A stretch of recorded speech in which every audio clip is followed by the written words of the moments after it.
Allez, Bessimcha Betuv Leva, Mazal Tov, Lechaim Lebracha. Ouais, j'ai déjà fait la bracha. Que ce cours y soit et tout ce qu'on mange, que nous donne la force pour servir Dieu. Et c'est un ensemble, c'est le repas de Léviathan sur Abba, qui va se continuer immédiatement. Leilu Nishmat Shal Chaim Ben Idel Ben Miriam Mania. Voilà, et tous ceux que l'on dit habituellement les uns après les autres. Et aussi celle qui venait avec nous dans le cours, évidemment. Voilà. Et chacun en particulier, que tous on soit ensemble inscrits dans l'année de la Géoula qui commence immédiatement. Voilà. L'année d'un Shon Shinui, Shana. Donc on soit vraiment en train de changer quelque chose à notre vie. Voilà, les choses changent, elles évoluent. Et il y a des souffrances en chemin, et puis il y a des smachot.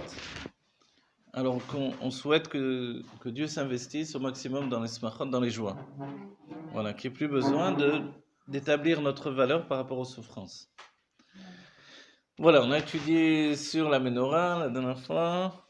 Non, on a étudié, etc. Aujourd'hui ? Non, la dernière fois, on a étudié. Oui, la dernière fois. Voilà, on est passé de Hanouka et Tevet. Et Tevet, vous vous rappelez, c'est la fête du livre, la foire du livre Chabad Lubavitch, puisque les livres ont été volés de la bibliothèque du 770, et finalement par un procès qui a établi que les livres appartenaient aux Chassidim, c'est la rabbinite qui a dit, sur la question à qui appartenaient les livres. Vous vous rappelez l'histoire de base, c'est le petit-fils du Rabbi Rayatz qui a eu la bonne idée de se faire de l'argent en vendant les livres. Donc au début, pour que ça soit discret, il a arraché des feuilles, donc des feuilles des feuilles par exemple du Sidour du Baal Shem Tov, avec des poils de barbe encore du Baal Shem Tov à l'intérieur. Dans le Rabbi a dit, j'ai peur de m'approcher de ce Sidour. Lui, il avait moins peur. Il était plus... Donc, il n'a pas hésité. Oui? Regarde qui est là. Allez, va avec ta maman. C'est ce qu'on a fait. Ah oui, il y en avait deux qui avaient Mazal Tov. Mazal Tov, Mazal Tov. Merci beaucoup. Excusez-moi pour le retard. Voilà, alors, un grand Mazal Tov à Batia, Batanael, oui, allez-y. Non, ils n'ont pas tout récupéré. On aura bien récupéré quelques-unes qui avaient été vendues à des antiquaires, en fait. Plus, n'oubliez pas, qu'est-ce qu'il y a dans la grande bibliothèque? Ce sont des écrits immémorables. Il y a les manuscrits de chefs-d'œuvre de littérature juive, dans les écrits du Harizal, en fait, de Rabbi Chaim Vital, etc. On n'imagine même pas ce qu'il y a là-bas, en Ktav Yad. Et puis, tranquillement, alors, il a établi que c'était sa Yerusha, son héritage personnel. Et c'est ce que le tribunal devait établir. Est-ce que c'était un héritage personnel ou est-ce que c'était quelque chose qui appartenait au bureau de Lubavitch, c'est-à-dire au Chassidim?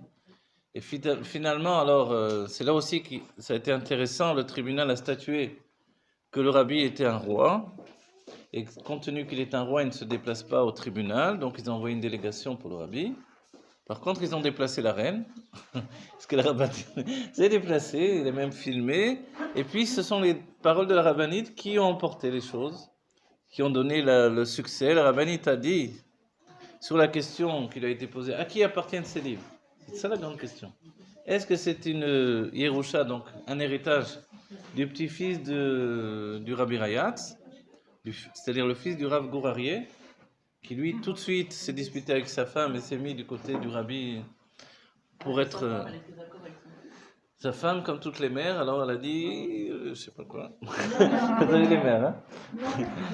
Même si le fils il a tué quelqu'un, elle dira toujours, c'est pas sa faute, c'est des mauvaises fréquentations. Vous savez comme il est gentil lui, il peut pas faire de mal à une mouche. C'est comme ça une mère. Hein? Non, alors qu'est-ce que vous voulez qu'elle fasse? Voilà, on peut pas lui en vouloir, c'est ça. Donc, voilà, donc c'était une question. Est-ce que tous ces livres étaient le bien personnel du Rabbi Rayatz, qu'il avait reçu dans sa famille des Rebbeim, les uns après les autres? Il y a tous les écrits Ktiveyav de tous les Rebbeim, évidemment, de l'Admorazakel, le Tanya, tous les Mamarim de tous les Rebbeim. Donc, est-ce que c'était un bien personnel ou c'était un bien communautaire qui appartenait à une communauté et plus largement à tout le peuple juif, en fait? Mais dont les dépositeurs étaient la bibliothèque de Lubavitch à New York. Voilà. Donc, on peut voir ces livres, on peut aller visiter, voilà, on peut y accéder. Et à ce moment-là, donc, il a volé doucement, doucement, il a commencé à vider un peu les livres. Et puis, quand on s'est aperçu, il avait commencé déjà à vendre des antiquaires de partout dans New York, etc. Des antiquaires qui ne savaient pas forcément d'où ça venait au départ. Et puis après, il a fallu négocier avec ces antiquaires. Il y a ceux qui ont rendu immédiatement et ceux qui ne savaient pas trop quoi faire parce que même ils avaient payé. Donc c'était toute une histoire de bien hein, dedans. Non, pas tout a été récupéré. Du Sidour du Baal Shem Tov, il y a des pages qui sont jamais revenues. Voilà. Et alors, qu'est-ce qui a statué pour que les livres reviennent à Lubavitch? Ça a été les paroles de la rabbinite. Donc, ils lui ont demandé à qui appartiennent ces livres. Elle a dit les livres et le rabbi appartiennent au chassidim. Dans cette phrase-là, qui plus est, elle-même, elle avait un droit d'héritage puisque c'était la fille du rabbi Rayatz. Donc, elle a statué là-dessus. Et les juges du tribunal de New York donc, oui, des Goïms, bien sûr, ont accepté ce jugement-là et l'ont pris comme base justement de connaissance de tous les sujets. Et les livres sont donc revenus comme un bien pour tout le peuple juif. Et puis, la grande donc, librairie de Lubavitch a vu ces livres qui sont revenus. Voilà. Et là, le rabbi a dit, il y a une accusation encore plus grande que de l'époque de l'Admour Hazaken au moment de Yutel Kislev, c'est-à-dire de l'emprisonnement de l'Admour Hazaken. L'accusation, c'est que si on a sorti tous ces livres et que ici-bas on nous dit qu'ils ne nous appartiennent pas, c'est qu'on ne les étudie pas suffisamment. Donc chacun va s'engager pour acheter un livre et étudier ces livres. Voilà, ça a été les paroles du rabbi. Et depuis, tous les Etevet, on est mishtadel comme on peut, d'acheter un livre et de l'étudier effectivement. Oui, bien sûr. Pièce au chocolat, bien entendu, il faut juste les... Voilà, les chaim et les bracha. Ah, il y en a, je sais qu'il n'y en avait pas, moi. Ok, donc si on a compris tout ça, ça c'est très important. On est prêt aujourd'hui pour aujourd'hui. Ouais, c'est à l'instant pour l'instant. On est prêt à s'engager encore plus dans l'étude de la Chassidut. Vous comprenez ce que le rabbi a dit, c'est terrible. Le rabbi a constaté que une telle accusation sur le droit de possession de ces livres vise l'idée même de savoir à qui ils appartiennent. Est-ce que ce sont juste des livres d'une famille?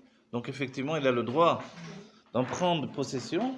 Ou alors, est-ce que c'est vraiment des livres qui apportent à l'humanité un bien qui est accessible à chacun? C'est marrant que ce soit dans les nations. Exactement, que ce soit passé par ça, comme à Yutet Kislev finalement, c'est passé également par les nations, etc. Et puis l'Almour Saïd. Donc il y a eu voilà, à nouveau des accusations qui portent sur le monde. Et dès ce moment-là, donc l'engagement que nous devons avoir, nous, par rapport à cette journée, c'est pas juste d'acheter un livre, ce qui est bien, il faut le faire, mais c'est aussi de s'investir dans l'étude. Vous voyez, de se dire, comme lorsque le Rabbi Moharach était enfant, il avait l'habitude, dès qu'il avait un peu d'argent de poche, il gagnait de l'argent de poche en récitant des Mishnayot par cœur. Qu'est-ce qu'il faisait de cet argent? Il achetait des livres. Il y avait des colporteurs qui arrivaient avec des livres de Torah. Il achetait des livres, Et à un moment, son père, le Tzemar Tzedek, lui a dit, tu sais, les livres, c'est bien de les acheter, mais il faut les étudier également.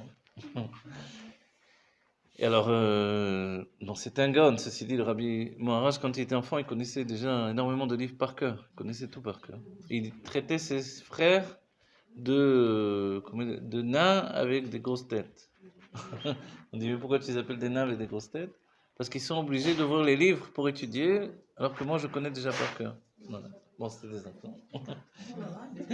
Il était très piquant comme ça. Non, c'était pas Yosef, lui, c'était le Rabbi Moharaj, c'était Shmuel. Voilà. Ah ouais. Et qu'est-ce qui s'est passé? Alors il s'est retrouvé avec son père, et son père lui a dit il faut lire les livres également, les étudier. Et le Tzemar Tzedek avait une immense bibliothèque, et le Rabbi Moharaj s'est retourné. Donc je sais pas quel âge il avait, hein, peut-être 8 ans, quelque chose comme ça. Il a dit mais là, tous les livres qui sont là, tu vas pas me dire que tu les as tous étudiés? Il a dit oui, mets-moi l'épreuve, vas-y, ouvre un livre. Et il a commencé, il a ouvert un livre, Alors l'enfant, il ouvre un livre et il lui disait un passage, et le Tzemar Tzedek continue par cœur. Il fermait, il ouvrait un autre, il disait un passage, le Tzemar Tzedek continue par cœur. Le fils il a mis le père à l'épreuve. Voilà, le fils a mis le père à l'épreuve. Ouais. Mets-moi à l'épreuve, puisque tu penses que j'ai... Voilà.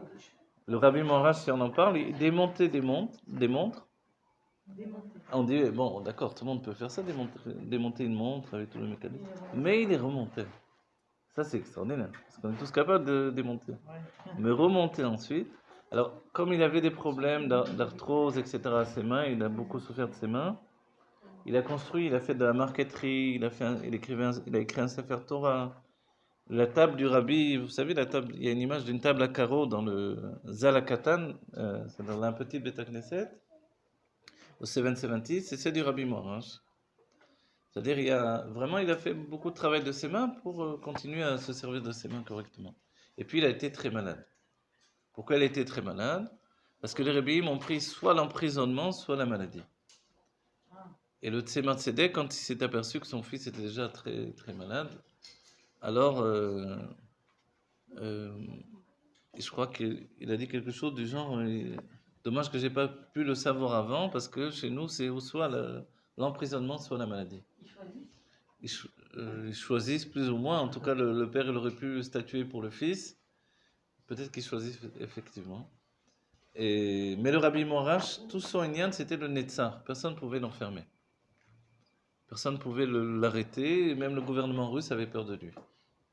Donc il était terrible, il dégageait une force, une puissance qui a entraîné la crainte. Et il racontait que même quand il arrivait avec sa calèche... C'est celui qui était très riche? Oui, très riche. Les goïms se prosternaient par terre. Et les rabbins parlent de ça, ils disent, mais comment ça se fait? En fait, est-ce qu'ils avaient une conscience qui était cet homme-là? Alors le Rabbi Rayatz a dit, non, ils n'avaient pas de conscience, mais leur mazal, leur neshama, elle voyait la chose. Donc du coup, ça a imposé sur eux une crainte. Et même au gouvernement russe, ils avaient peur de lui. Il a empêché comme ça de nombreuses fois, ils ont voulu expulser des juifs des villes. Il arrivait, il hurlait, il criait, il faisait jouer des ksharim, etc. Il empêchait la chose.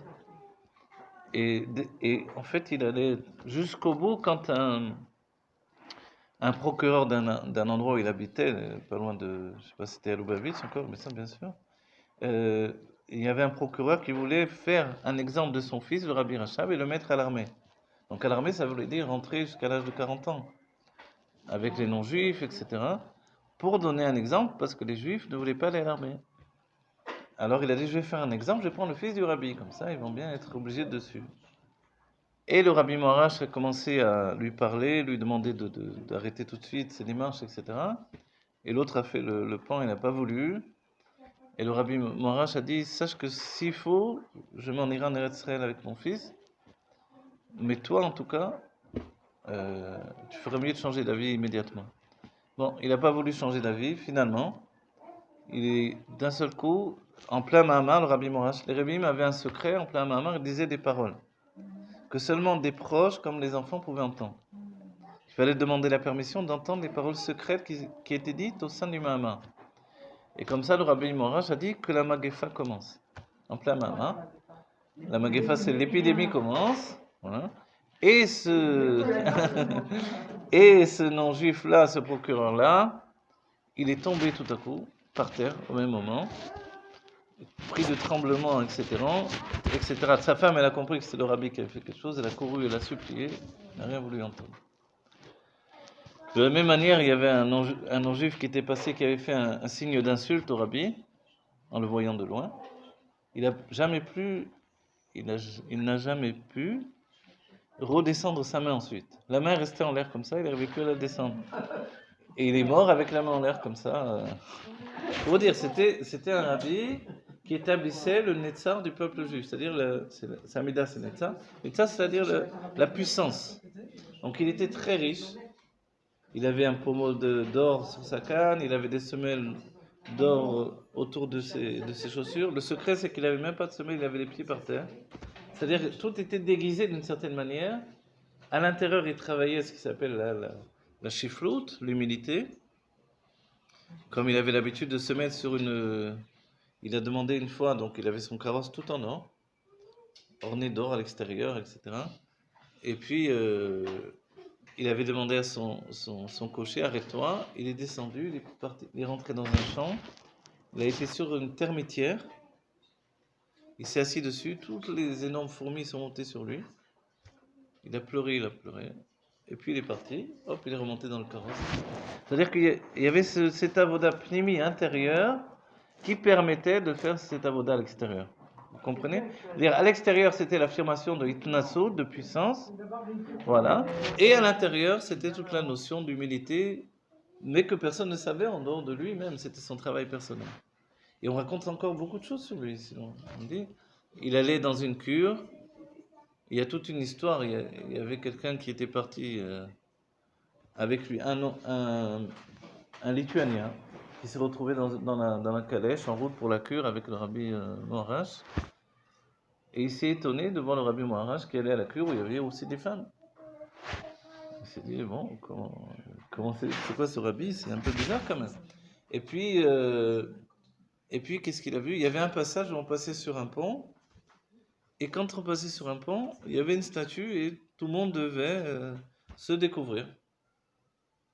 Enlever son chapeau pour le kavod de la statue. Donc c'était, voilà. Alors, mais c'était un décret royal, c'est-à-dire celui qui faisait pas ça, etc. Donc arrivé sur le pont, il s'est dit, est-ce que le rabbi va se découvrir ou non? Le rabbi a enlevé son chapeau.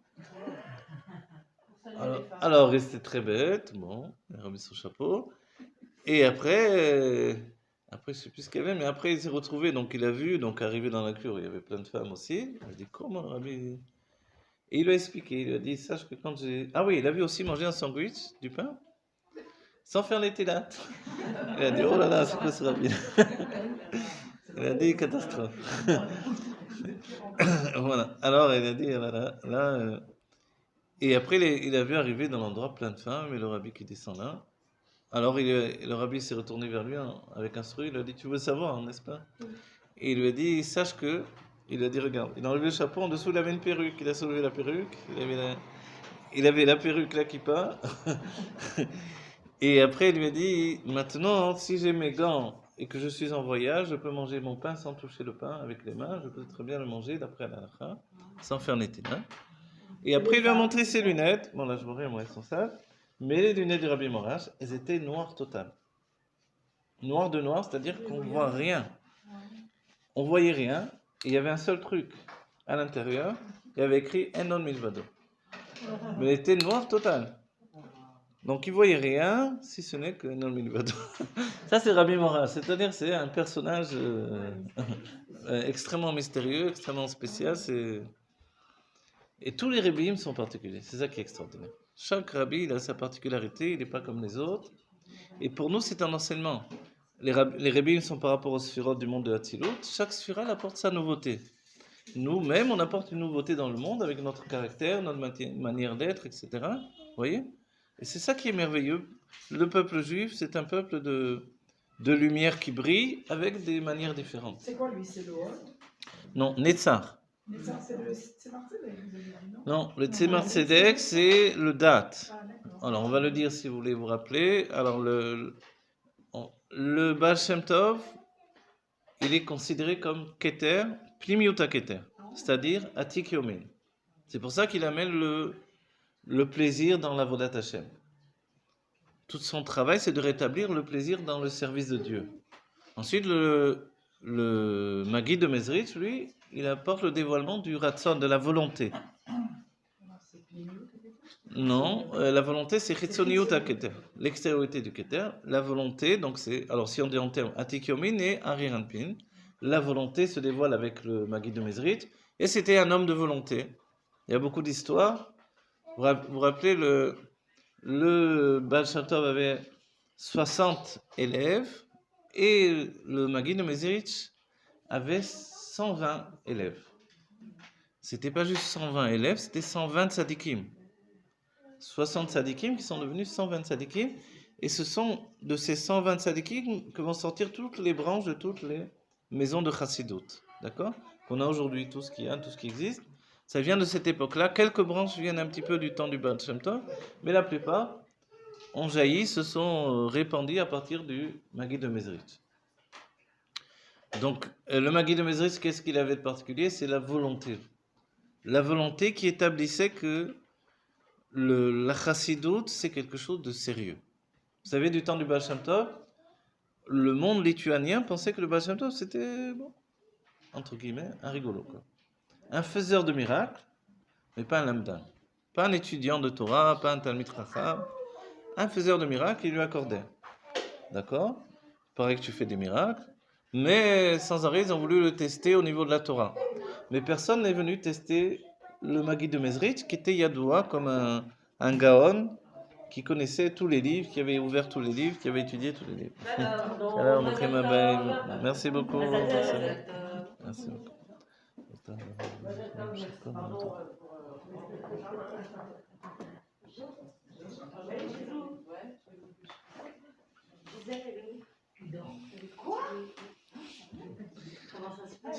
Ça va, je vous dérange pas en plein cours?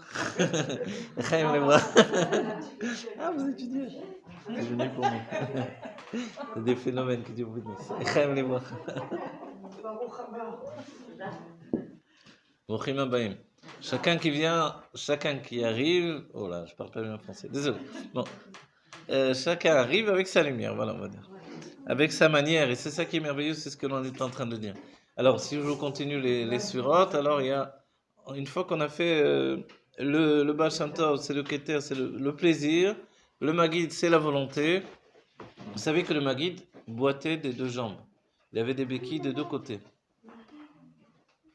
Pourquoi? Il s'était tellement imposé des jeûnes et des mortifications, on va dire, des souris sur lui, qu'il avait fini par... il a failli mourir d'ailleurs. Il a failli mourir, il y a un moment il allait mourir. Et quelqu'un lui a dit, mais pourquoi tu ne vas pas voir le Baal Shem Tov? Et lui il était fier. Pourquoi tu ne vas pas voir le Baal Shem Tov? Lui il était très très fier, il disait, mais j'ai un lien direct avec Dieu, je n'ai pas besoin du Baal Shem Tov. Le Maggid, ouais. Avant qu'il soit le Maggid, évidemment. Non, on dévoile des tendances comme ça, comment dire, humaine, vous voulez dire? Oui, mais pas très positif. Non, mais si vous lisez la Gemara, alors, quand vous étudiez la Gemara, vous voyez des caractères. Mais quand vous voyez les Shvatim, etc., vous voyez que des tzadikim. Les tzadikim, c'est le chant de Tzedek, la justice.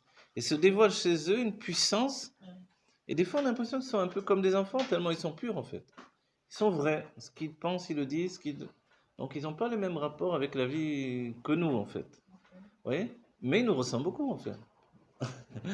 Surtout dans notre génération, on ressemble à ces tzadikim d'un certain point de vue, puisque nous sommes un autre genre de tzadikim. que le monde n'avait pas connu encore. Merveilleux tzadikim. Alors, bon, voilà, alors... on va dire sur le Maggid, donc pourquoi il a été finalement... Vous savez comment ça s'est passé? On dit qu'il a envoyé quelqu'un est parti en fait. Je vais annoncer au Baal Shem Tov qu'il faut qu'il te sauve, sinon tu vas mourir. Mais la personne en question, c'était un moment où le Baal Shem Tov était chez lui, il ne recevait pas. Qu'est-ce qu'il a fait? Il avait très peur, alors il n'avait pas obtenu de rentrer chez le Baal Shem Tov, en même temps c'était urgent. Il a ouvert la porte, il est rentré en courant dans la maison du Baal Shem Tov, en criant, le Maggid est très malade, mais il n'ose pas venir, etc. Il a ouvert l'autre porte, il est ressorti de l'autre côté. Il a eu peur, va savoir qu'est-ce qu'il va me faire le Baal Shem Tov. Juste qu'il porte ses yeux sur moi et je ne vais pas passer l'année si je vais déranger ou quoi. Alors voilà, effectivement, il y a une histoire par exemple où le Baal Shem Tov, vous savez, quand il priait à Yom Kippour, alors c'était un spectacle de le voir. Tout son corps tremblait, il avait les yeux révulsés, comme il était en épilepsie. Et sa tête se retournait derrière, elle arrivait jusqu'au niveau des genoux, mais derrière quoi. Et il tremblait de tout son corps, et tous ceux qui étaient à côté de lui, ils tremblaient également. C'était pas de l'épilepsie après? Non. Sa prière, elle était comme ça. Et à chaque fois qu'il partait, c'était très impressionnant de le voir. Et à chaque fois qu'il partait pour prier, donc il allait faire sa Amida, il savait pas s'il allait revenir. Donc il parlait aux gens, les gens, ce n'est qu'un au revoir, quoi. Enfin, adieu. Et d'un certain point de vue, effectivement. Et quelqu'un une fois a vu le talit du Baal Shem Tov qui glissait, un chassid, il a vu le talit qui glissait, il a voulu le retenir, et ses mains se sont mises à trembler dès qu'il a touché le talit. Il n'arrivait plus à calmer ses mains. Il mettait ses mains sur la table, tout tremblait. Ça a duré un bon moment jusqu'à ce que le Baal Shem Tov vienne le toucher pour lui arrêter ses mains. C'était un drôle de phénomène comme ça. Après, on dira, chacun des Rebbeim et chacun c'était pas des gens normaux en vérité, mais ils s'habillaient le plus possible.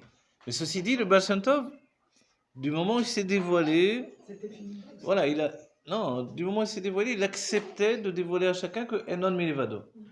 Il n'y a rien d'autre que Dieu, donc tout est possible. Donc effectivement, on connaît les histoires où il disait au cocher, tourne-toi, il laissait partir le cheval.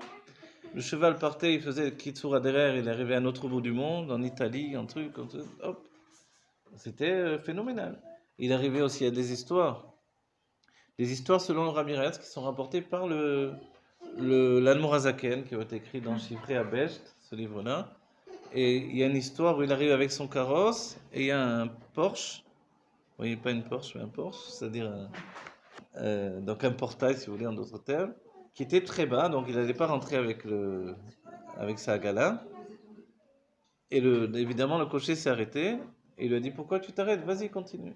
Il a dit mais qu'est-ce qu'on fait? Il a dit continue, je te dis continue. Au moment où ils sont arrivés, le Porsche s'est soulevé, ils sont rentrés dedans. Et c'était comme ça tout le temps le Baal Shem Tov. C'est-à-dire, le rabbi de Karlin a dit si on me dit qu'il est monté avec une échelle au ciel, je veux le croire. Oui. En même temps, on dit celui qui croit à toutes les histoires du Baal Shem Tov, c'est un tam, ou c'est un tipèche. Et celui qui n'y croit pas, c'est un koffer. Vous connaissez les deux termes? Celui qui n'y croit pas, c'est un traître. Voilà. Et celui qui y croit, c'est un simple. Mais en fait, il faut être simple, comme Moshe Rabbeinu. Moshe Rabbeinu était, les sages nous disent, il était petit à Ma'amin l'école d'Ava. Voilà. Petit, ça ressemble à petit en français. Ça veut dire simple. Quelqu'un de simple qui croit à tout qui croit tout ce qu'on lui dit. Dieu lui a dit, je vais ouvrir la mer, je vais envoyer des nuées, il va tomber des grenouilles, il va tomber, il va tomber des chagav, des chagavim, etc. Tout ce que Dieu lui a dit, il n'a jamais eu un safek dans l'idée de est-ce que c'est possible, c'est l'époque, est-ce que c'est la saison des... Donc, c'était pas le genre archéologue, est-ce qu'il y a eu un volcan qui a fait un retrait de la mer? Oui. Et ça, c'est une nature. Aujourd'hui, on parle de Niflaot. Pour que Dieu nous prenne en pitié, il dévoile les Niflaot, les merveilles de la Géoula que l'on attend tellement. De savoir que tout ça, on a le choix d'y croire ou de ne pas y croire. Oui. Si on y croit, on est comme un petit enfant qui croit à ce qu'on nous dit. On va voler sur des nuages pour aller au Beth Amikdash.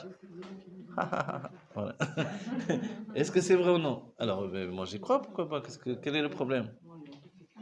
Dans mon livre, Le journal d'un jeune homme d'Espagne, Il n'y en a pas. dans le journal d'un jeune homme d'Espagne, j'ai expliqué au niveau des tzadikim comment ils font, vous savez? On peut les écouter de cette façon-là, et il y a beaucoup de niveaux d'écoute. Il y a des niveaux d'écoute. On peut écouter comme un timbre, et puis on peut écouter aussi... Alors en vérité, regardez, dans le livre Le journal d'un jeune homme d'Espagne, ce que j'avais voulu avec ce livre-là, c'est montrer comment les tzadikim vivaient, expliquer un peu dans la limite des possibilités. Par exemple, comment on peut voler sur des nuages? Mais compte tenu qu'on a 4 éléments dans le corps, il suffit les Chinois, les Hindous, les Tibétains parlent de ça aussi.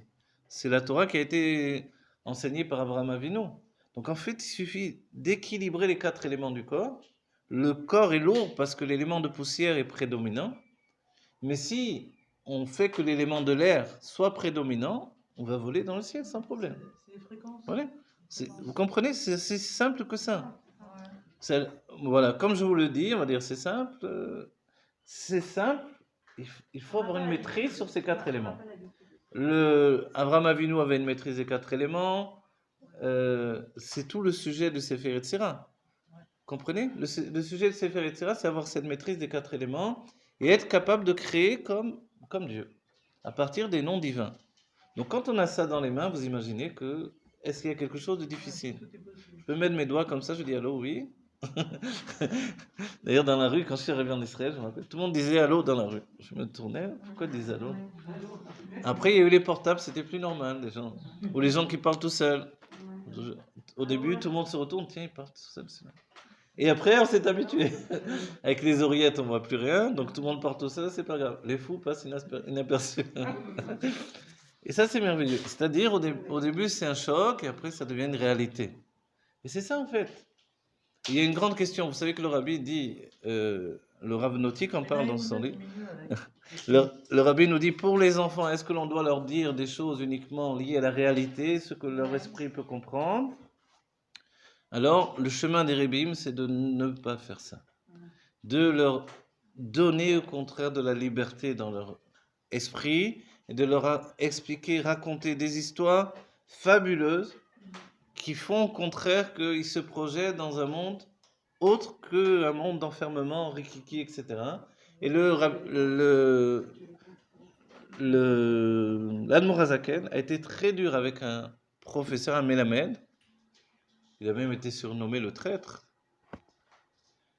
Parce qu'il enseignait aux enfants il a dit, comment tu enseignes aux enfants? Il a dit, j'enseigne uniquement ce que son cerveau peut comprendre. Alors bien sûr, toutes les histoires de miracles, etc., je laisse tomber.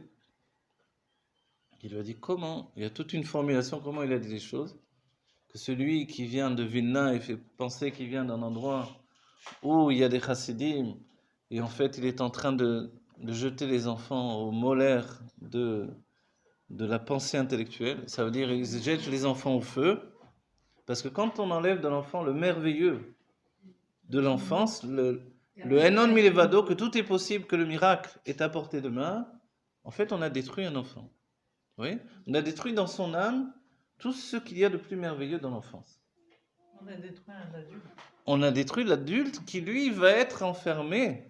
Mais l'enfant, déjà, se détruit d'une grande part de lui-même, de sa richesse. L'enfant, c'est Keter. Donc, en fait, le Keter, il faut le laisser s'exprimer. Donc, qu'on lui dise, si un enfant vous dit, c'est vrai que dans la Géoula, il y aura des chevaux avec des ailes. Pourquoi vous allez lui dire non? Ben oui, il y a des chevaux avec des ailes, pourquoi pas? Dans la Chassidoute, on explique que les chevaux avec des ailes, ce sont les mots de la prière et de l'étude.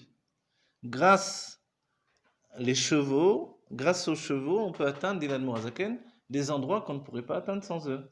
Même aujourd'hui, une voiture qui a 10 chevaux, 20 chevaux, 30 chevaux, combien? Vous voyez? Ça n'a pas arrêté, donc le terme est toujours resté. En hébreu, on dit kwarsus. La force du cheval, on a déjà expliqué dans des cours, vous vous rappelez, le sous, c'est sa mère, un vav et un autre sa mère. Ça fait la structure, regardez, d'une voiture ou d'un vélo. Vous mettez le vav à cheval sur les deux sa mère, vous avez un sous et vous avez la base d'un véhicule. Vous voyez? C'est à Sousse que je suis née aussi. Un sous, voilà. Mais c'est vrai. Et donc le cheval ailé, c'est d'un point de vue imagé, c'est pas réel. C'est imagé parce que ça représente les trucs, mais de dire qu'il n'y aura pas de cheval ailé, pourquoi pas? C'est-à-dire, si un enfant a besoin dans sa Géoula de voir un jour un cheval ailé ou une licorne, aujourd'hui c'est un grand monde les licornes, je ne sais pas pourquoi, mais enfin. Alors pourquoi pas, vous voyez? On s'en fiche, Dieu peut tout faire. L'imager est un niveau plus haut. Alors voilà. En fin de compte. Voilà. Ce que j'ai voulu faire dans mon roman Le journal d'un jeune homme d'Espagne, c'est de prendre tous les sujets les plus profonds de la Chassidoute et de la Kabbalah et de démontrer comment ils ont été vécus dans une école de tzadikim. C'est-à-dire, lorsque les tzadikim vivent entre eux qui ne se cachent pas, comment ça se passe? Je me suis basé sur des tas d'histoires de tzadikim réels. Comment ils se rendent invisibles. Par exemple, le Rashash, Rabbi Shalom Sharabi, avait un élève qui était très triste. Il a dit, pourquoi tu es triste? Il a dit, je voudrais me rendre au Kotel, prier. À l'époque déjà, le Kotel était sous la domination des Turcs. Et il a dit, je voulais me rendre au Kotel et prier, et je ne peux pas y aller. Ça me fait quand même une énorme tristesse. Il a dit, écoute, viens, accroche-toi à ma ceinture, surtout ne parle pas et suis-moi. Ils sont passés avec il a tenu sa ceinture, ils sont passés devant tous les gardes, personne ne les voyait. Ils étaient totalement invisibles jusqu'à arriver au Kotel, il a prié tranquillement. Ils sont repartis en lui tenant toujours la ceinture et puis personne ne les a vus. Vous voyez? Et des histoires de tzadikim, il y en a à l'infini, jusqu'au fait que les tzadikim continuent à vivre après leur mort. C'est une mort pour nous, pour la galerie. Et dans la Gemara, même, quelqu'un qui vient labourer son champ, un Amora, tout à coup, il y a un Tana qui se lève en criant, mais tu arrêtes, oui, j'ai cru que c'était Triat Ametim. Pourquoi, comment tu as osé me déranger? Et des situations comme ça, il y en a des tas. À nous de nous dire, bon, c'est des blagues, c'est pas vrai, mais qu'est-ce qu'on veut comme vie? Est-ce qu'on veut la vie où tout ça c'est des blagues, ou est-ce qu'on préfère une vie où c'est possible? Vous voyez? Enfin, il y a plein de choses de toute façon, hein, des mystères de la Torah, des choses un peu surnaturelles, il y en a plein qui sont décrits et pour lesquels on fait tout un tas de choses pour s'en protéger. Alors, vous dites dans le mal, par exemple. Tenez, si vous voulez. J'imagine que s'il y a dans le mal, il y a autant pareil dans le bien. Oui, alors, sachez qu'on est protégé pour le mal. Alors, dans mon livre aussi, je parle par exemple de sujets de dibukim, etc. Des trucs comme ça qui n'ont plus lieu d'être aujourd'hui. Et vous savez pourquoi?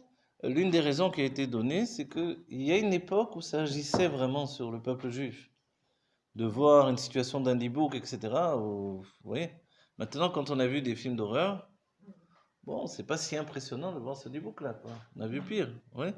Il y a eu une période, il y a une époque à Jérusalem, il y a je sais plus quelques années, le Rav Basri avait fait tout un truc avec un dibouk en direct Oui, je l'ai vu. pour sortir voilà. La vidéo. Et puis ils avaient même posé des questions au dibouk, des questions de politique, etc. qui va être élu. Alors ça a tourné un peu. Hein.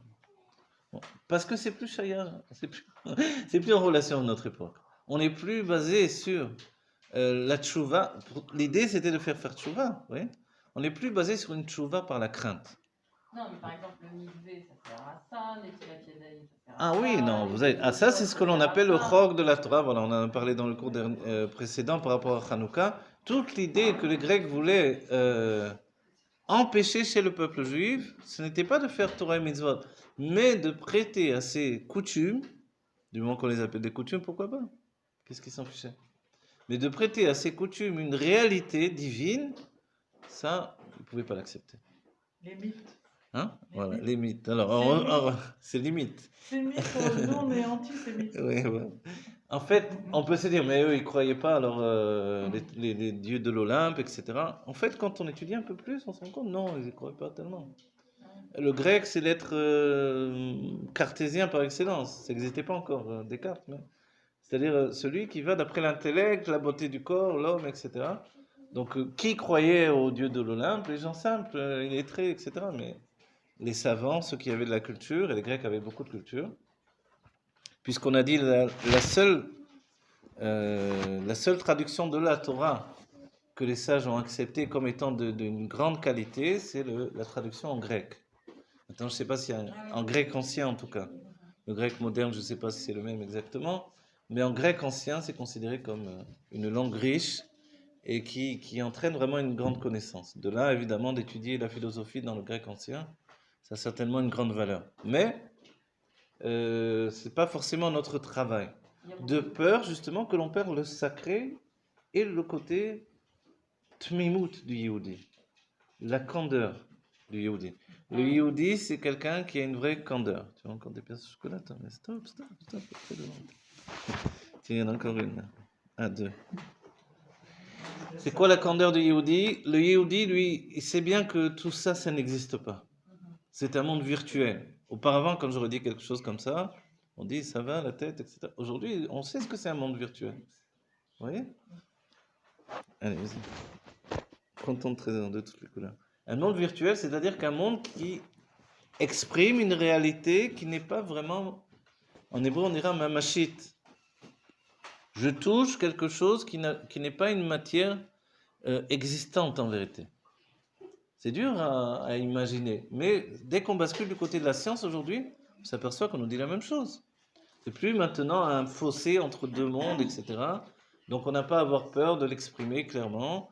Le monde dans lequel nous vivons n'est pas un monde effectif. C'est un monde spirituel avec une sensation de réalité.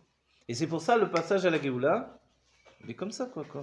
Qui est référent. C'est-à-dire que, on dit pour un tzaddik, hop, on sort un cheveu d'un verre de lait. C'est en un instant, hop, on passe comme un clignement des yeux. Voilà. Voilà, comme on se réveille d'un rêve, tout à coup, quelque chose de nouveau est arrivé.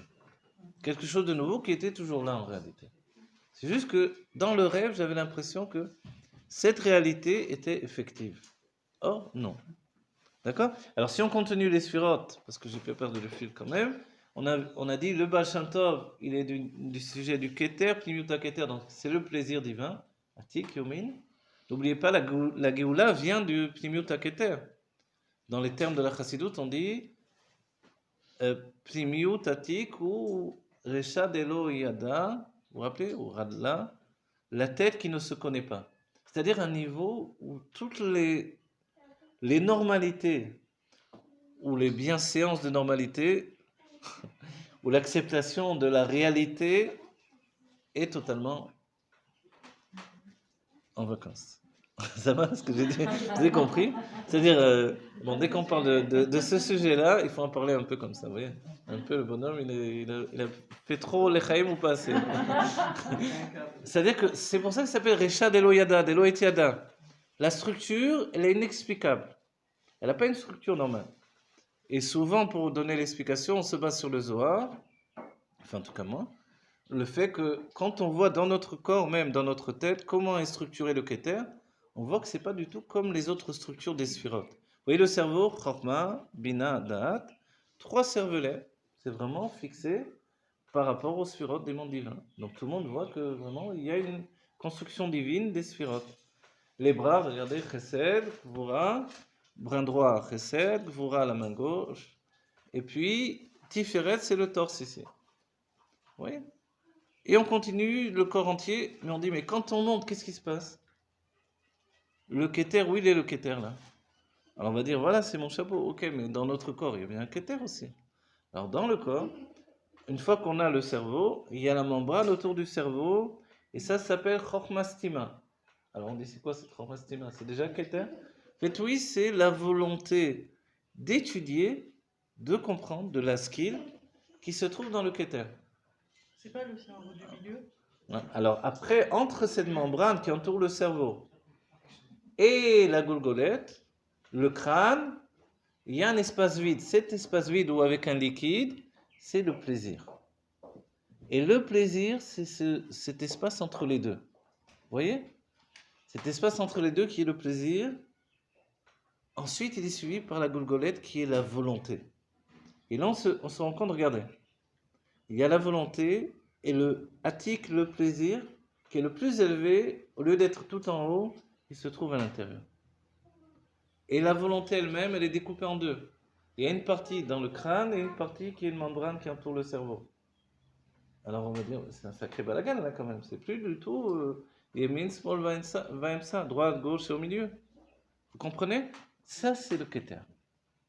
Le Keter, c'est que toutes les idées reçues que nous avons, tous les principes établis, tout va se transformer. Et qu'est-ce que la Géoula? Le dévoilement du Keter.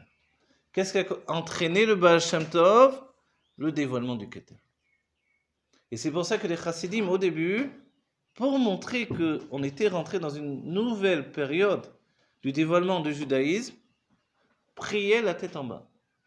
Donc les Lituaniens, on dit, ceux-là, ils ont un sacré coucou dans la tête, comme ils disaient Israéliens. Alors, ils ont rayures dans le disque, c'est quelque chose ne va pas du tout chez eux. Et les Chassidim le faisaient exprès à l'époque du Baal Shem Tov pour montrer que tout était vraiment... Donc faisaient les fous, les autres ont dit c'est des cinglés quoi. Et ils ont dit c'est une secte, hein, et ils les ont comparés aux chrétiens. Voilà. Alors voilà, ils ont comparé aux chrétiens, et tout ça parce que le Baal Shem Tov a dévoilé le Keter. Ensuite est venu le Maggid. Si le Baal Shem Tov, on disait il faisait des miracles, mais il ne comprenait rien à la Torah, ce qui n'était évidemment pas vrai. Quand est venu le Maggid, tout à coup, donc le Maggid ne voulait pas être du tout un élève du Baal Shem Tov. Le Baal Shem Tov l'a guéri. On dit que le Baal Shem Tov, il a reçu quand il était très malade. Le Baal Shem Tov, vous savez, le Rabbi expliquait clairement que la névoie, la prophétie n'avait pas disparu. Et le Baal Shem Tov, elle avait l'habitude de porter quelquefois une peau de loup sur lui. Comme Eliyahu Hanavi, vous n'avez pas terminé de découvrir des bizarreries. Une- Comme Eliyahu un avis et Elisha un avis. D'ailleurs, comme Eliyahu et Elisha, il y a cette notion de Pamaim Mimcha, 2 fois ce que tu as. Donc le Baal Shem Tov avait 60 élèves et le Maguid avait 120 élèves.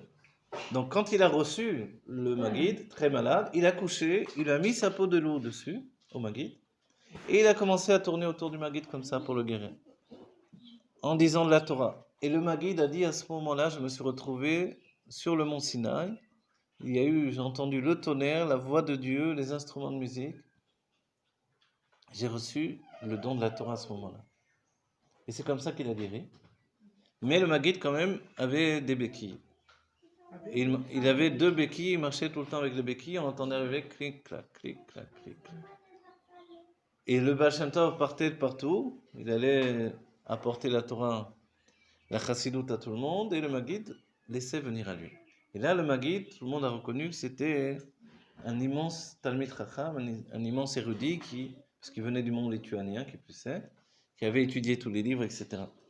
Et on dira que quand alors, on est resté dans le Maguid avec le Ratzon, à rire, et ensuite on passe à l'Admorazaken. À l'Admorazaken, on rentre dans la Chokhmah, et la Chokhmah, c'est le côté droit du cerveau, c'est là où s'habille le Keter, justement. D'accord? Et l'Admorazaken, son but, c'est de faire rentrer le Keter dans une compréhension, dans une définition, dans l'intelligence humaine. Et comme la Chokhmah, elle est justement à la porte du Keter, la porte du merveilleux, elle ne vient pas détruire ce merveilleux, mais lui donne une consistance et une structure de compréhension. Vous savez, quand le Rambam a voulu donner une compréhension à la Torah, pour son élève à lui, qui était parti dans les voies de la philosophie grecque, alors il lui a écrit un livre, le Moreh Nevochim, le guide des perplexes ou des égarés. Il a écrit ce livre en arabe, et dans ce livre-là, un livre qui a été brûlé par les sages, il doit expliquer comment on pouvait trouver une raison logique à chacune des mitzvot de la Torah. Les sages, quand ils ont vu ce livre-là, rempli de philosophie grecque, et puisque le Rambam a établi justement une rencontre entre la pensée de la Torah et la philosophie grecque, illustrée dans Aristote, français, hein. Et il a même dit qu'Aristote avait l'intelligence d'un Tana. C'était pas, vous voyez, c'est pas en disant que les autres sont plus petits que nous qu'on se grandit nous-mêmes, non. Il faut mettre la vérité en place. Les philosophes grecs étaient des géants de la pensée, c'est une réalité. Et quand les sages ont vu ce livre-là, où toutes les mitzvot sont expliquées d'après l'intellect, ils ont dit, ce livre-là, il est dangereux pour le peuple juif. Ils l'ont brûlé, ils ont interdit de l'étudier. Ouais, bon, maintenant, bien entendu, alors pourquoi il est toujours existant, pourquoi on continue quand même à l'étudier? Le guide des égarés. Le Rabbi Rayatz a dit, c'est un livre qui purifie ceux qui sont impurs et qui rend impurs ceux qui sont purs. Quand on habite Meacharim et qu'on connaît rien de rien et qu'on a étudié que des livres de Torah, prendre ce livre-là, c'est se mettre en danger. Oui, mais quand on est au chouk de Machane Yehuda, du matin au soir, et qu'on a une télévision avec toutes les chaînes du monde, alors non, ce livre-là, il va me purifier au contraire. Oui, ça dépend. Qui je suis, qu'est-ce que j'étudie déjà, qu'est-ce que je connais, etc. Donc dans notre époque, forcément, on n'a pas besoin de ce livre-là pour rencontrer des pensées étrangères au judaïsme. Le rabbi a dit, celui qui a une télévision à la maison, alors il est appelé Tinok Shenishba.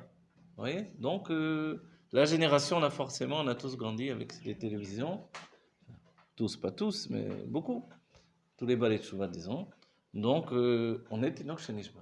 Tinok Shenishba, vous vous rappelez la définition? C'est un enfant qui a été enlevé de la maison de ses parents quand il était tout petit, comme en Russie. En Russie, ils prenaient un enfant de 5 ans, juif, ils l'enlevaient de la maison de ses parents, et ils le mettaient à l'armée russe, et ils le libéraient à l'âge de 40 ans. Imaginez maintenant, qu'est-ce qu'il connaissait au judaïsme? La tête qu'il avait, il ressemblait à un russe en toute chose, il ne parlait même pas l'hébreu, il ne connaissait rien de rien, il ne savait ni lire ni écrire en hébreu. Comme les Russes. Voilà, il ne connaissait ni le yiddish ni rien. Donc, est-ce que cet homme-là, c'est un juif, pas un juif?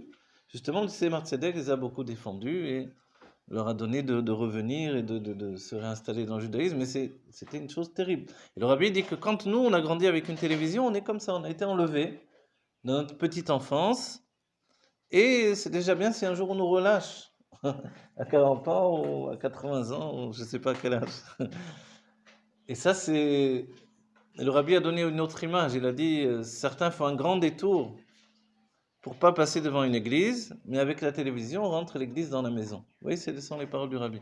Donc, compte tenu qu'on a vécu tout ça et que ça ne s'arrête pas forcément, et que la télévision elle est sur le portable, le téléphone, que c'est pour ça que les religions ont fait un téléphone kasher, voilà. Alors, certains ont 2 téléphones, un kasher, pour la Beth Knesset, et un pas kasher. Et je pourrais dire ça pour rigoler, souvent c'est vrai malheureusement, vous voyez. En même temps, moi je me rappelle quand je priais à Kriyat Sant, une fois j'ai senti mon portable, je l'ai pas ressenti 2 fois. Ouh là là, je me suis fait incendier, comme si je sais pas quoi. J'ai expliqué, mais j'ai mon Rambam de mon portable, j'ai mis Teilim, etc. Bon, peu importe. Alors, dans leur vision des choses, j'ai pas critiqué, j'ai dit, ça m'a un peu énervé sur le coup, mais je me suis calmé. Ok. Et l'idée que l'on puisse avoir un portable, c'est que c'est jouer avec le feu. Mais est-ce qu'on veut jouer avec le feu ou rester innocent derrière Tzadik et Parva, vous voyez?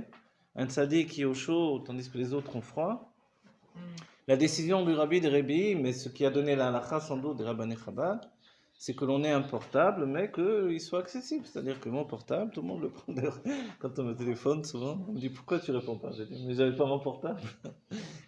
Alors, souvent, c'est les enfants ou la femme qui a le portable, et puis voilà, les enfants font plein de photos. Avant de venir au cours, je dois enlever des photos. On voit les pieds des enfants, ils ont fait des photos des poules, des trucs. J'adore faire des photos. Ok. C'est-à-dire qu'il ne faut pas que ce soit trop personnel, que la femme puisse vérifier le portable de son mari, le mari de sa femme, etc. Et voir que tout va bien, quoi. Mais... hein? Ah, tout le monde connaît le code. Donc... Je ne vais pas dire que chez les Chabad, c'est le code, c'est 770. Parce que sinon, les autres... Ah oui, d'accord. Le Maguid du Mazritch et l'Admorazaken. L'Admorazaken, à 22 ans, s'est dit, il faut que j'aille étudier. C'est un Gaon, il était connu comme un Nilouï, Neshama Khadasha. Hein, Chokhma. L'Admorazaken, c'est Chokhma, Neshama Khadasha. Vous savez, le problème de l'Admorazaken, c'est qu'il n'avait aucun effort à fournir dans la Torah. Comme on dit, chacun ses problèmes, son petit problème. C'est-à-dire qu'une page comme ça, l'Admorazaken, elle la lisait une fois dans sa vie, il la connaissait pour toujours. Le Aleph Bet, il l'a lu une fois. Chaque Mishnah, une fois. C'est-à-dire qu'il n'avait jamais eu besoin de revenir sur un texte. Du coup, il pleurait, à un moment, il a pleuré de ça. Et on a demandé pourquoi il pleurait, il a dit, mais j'ai aucun effort à fournir dans la Torah. Oui, ça fait de la peine, mesquin. Bon. Neshama Khadasha, c'est la première fois, c'est une empreinte. Alors, plus que ça, d'après Rabbi Yitzhak Ezeg Meomil, il nous dit que l'âme, et c'est rapporté aussi par le Rabbi de Paris, l'Admorazaken n'était même pas inclus dans la Marisha. C'est-à-dire c'est le genre de Neshamot qui ne vient que dans la Géoula. Vous voyez? Pour nous enseigner la Torah. Et comme Dieu a voulu faire un chesed avec nous, nous préparer à cette Géoula, il a envoyé une Neshama qui n'a aucun rapport avec le monde et la faute, etc. Et donc il a envoyé à l'avance. Et c'est pour ça qu'il nous apporte la Géoula et même Triatametim dans le cerveau. La résurrection des morts, c'est déjà la conscience. Vous voyez cette élasticité de l'intellect. L'intellect, c'est merveilleux et c'est la pire des choses. Pourquoi? Parce que si quelque chose peut m'enfermer, c'est l'intellect. Je pense comme ça. Vous voyez, comme on a tous cette image de quelqu'un. Moi, c'est comme ça, j'ai des principes, j'ai compris que c'est comme ça, c'est pas autrement. Allez. Quand on parle comme ça, on a pris 300 ans dans la tête.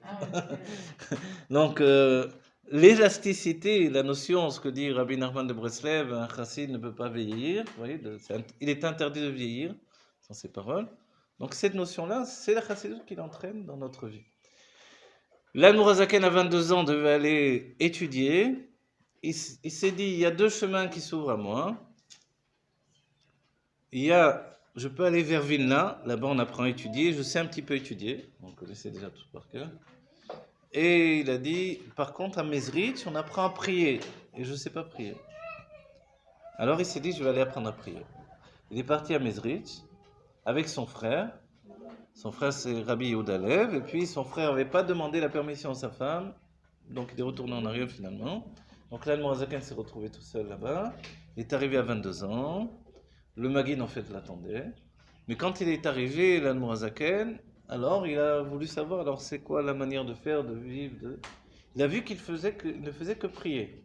Le matin, il se préparait à la prière du matin en étudiant, se levant très tôt en étudiant des heures. Il priait des heures. Ensuite, il se préparait à la prière de Mincha. Il priait également des heures, se préparait des heures. Après, c'était vite. Il a dit, mais je ne peux pas quand même abandonner mes études. On fait que prier là, c'est pas possible. Je pensais pas que c'était un tel degré. Il a dit je m'en vais d'ici, tant pis.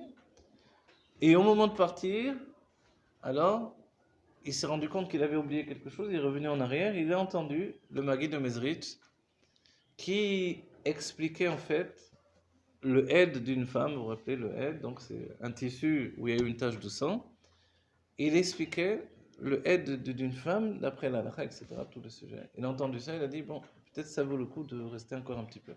Et là, le Maguide s'est dévoilé à lui, il lui a dit, sache que j'attendais ta venue, etc., et que c'est à toi de dévoiler la notion de Chabad dans la Chassidut, l'intellect, et il a donné toute sa structure, et il a donné cette mission. Ensuite, l'Admorazaken est devenu le Rav de tous les 120 élèves qu'il y avait là. Le Maguide lui a dit, tu dois écrire un nouveau Shulchan Aruch qui va intégrer toutes les décisions des Acharonim, des derniers décisionnaires. Et aussi qui va dans le chemin de la Pimut Torah, du Zohar et de la Kabbalah. C'est ce qu'il va commencer à faire. Au début, il a eu peur. Il a dit, mais moi je suis un jeune, là, c'est des vieillards vertueux, des tzadikim. Qu'est-ce que je vais m'opposer à 119 tzadikim? Ils vont me mettre le Ain Hara, je vais me faire exploser. Il a dit, ne t'inquiète pas, il a dit le Maguide, le Ain Hara sera sur moi, pas sur toi. Alors il a dit, d'accord. Et comme ça, il est devenu le Rav de toutes les Chassidouyot. Et à partir de là, vraiment le Rav, c'est-à-dire la halakha, c'était lui. Et il a écrit son Shulchan Aruch en 2 ans.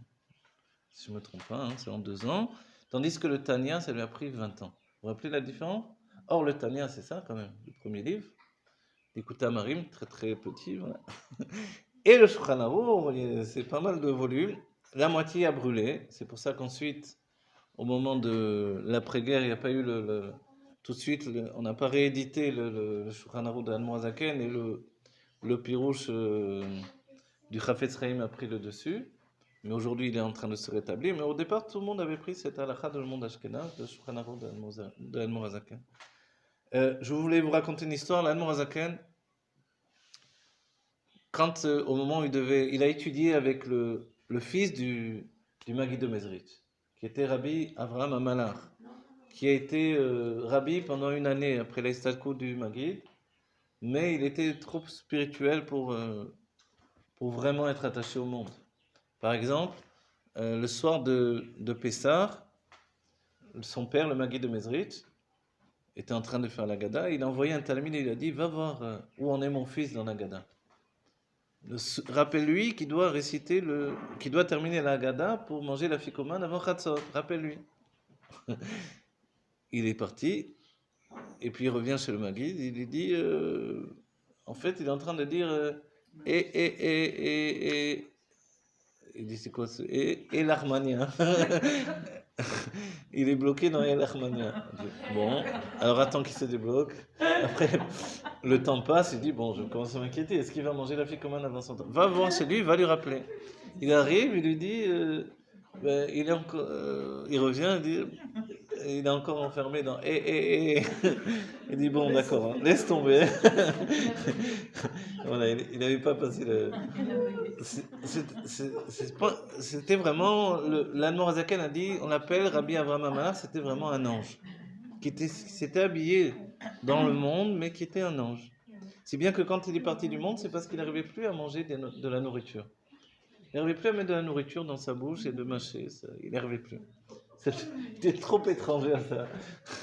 Et si bien que quand l'Admorazaken étudiait avec lui, donc le Maguid avait fixé une étude entre son fils et l'Admorazaken. Le Rabbi Avraham Amalar devait enseigner la Chassidut à l'Admorazaken. Et l'Admorazaken devait lui enseigner le Niglé, donc la Halacha, la Gemara, etc. Voilà. Et l'Admorazaken disait que comme il était totalement en dehors du monde, il en profitait, il bougeait les aiguilles de la montre, et il lui volait des heures d'études. Et Rabbi Avraham Amalar s'en apercevait pas, parce que quand il étudiait, il ne savait plus le temps, il ne voyait plus le temps passer. Et il y a une histoire qu'on m'a rapportée, il y a plusieurs versions de cette histoire, mais il y a une histoire telle que j'ai entendue la première fois, au moins par le Rav Siman Tov Kalimian, en tout cas de ce que je me rappelle. Il m'avait dit comme ça, et cette histoire elle est écrite, mais vous savez, dans les histoires il y a plusieurs versions, parce que ce sont des vraies histoires. Et quand il y a des gens qui ont assisté ou des choses, donc il y a des gens perçus différemment, etc.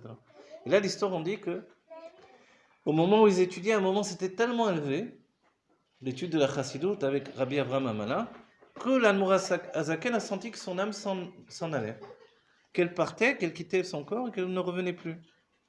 Alors il a couru, le Rabbi le rapporte dans une sikha aussi, il a couru, il a pris un béguélé, il a ouvert le béguélé, il a mis du beurre, il a mangé le béguélé, il est revenu étudier.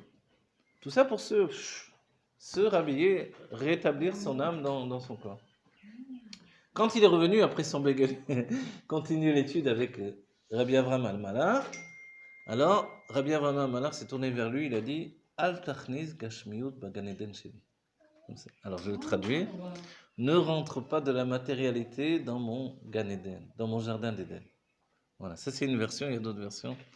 Alors, on va dire, cet homme-là, qu'est-ce que c'était? C'était vraiment un ange qui s'était habillé là. Dans la réalité.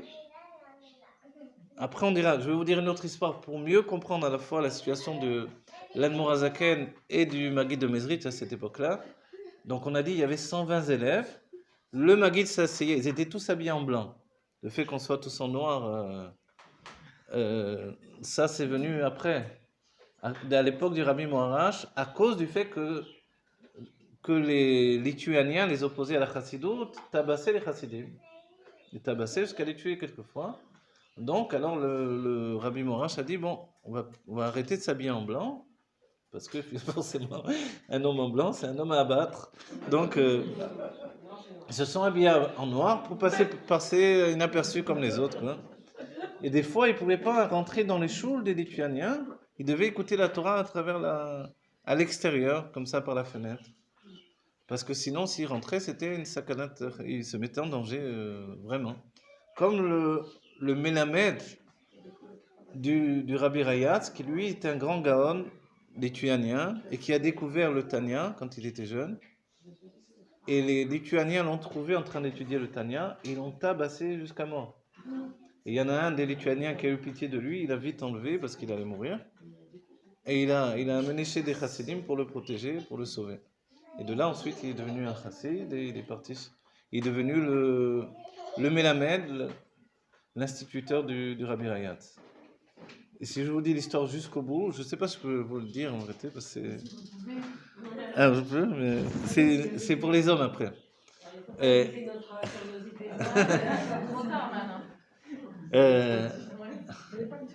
Ouais, parce que voilà, la fin de sa vie, entre guillemets, parce que ces gens-là ne meurent jamais, la preuve, on continue à en parler toujours, et puis c'est la vie éternelle. Sa famille, donc imaginez, il était devenu un grand chassid, instituteur du Rabbi Rayatz, etc. Sa famille jusqu'au bout, le jour où il allait quitter le monde, donc il était sur son lit, comme on dit, entre guillemets, de mort, mais sa famille est en train de le harceler. Fais tchouva, vous savez, comme les chrétiens qui arrivent avec un fais tchouva, sinon tu vas partir dans l'enfer, etc. Là c'était le même genre. Fais tchouva, sinon tu vas partir en enfer, etc. Au Geinom.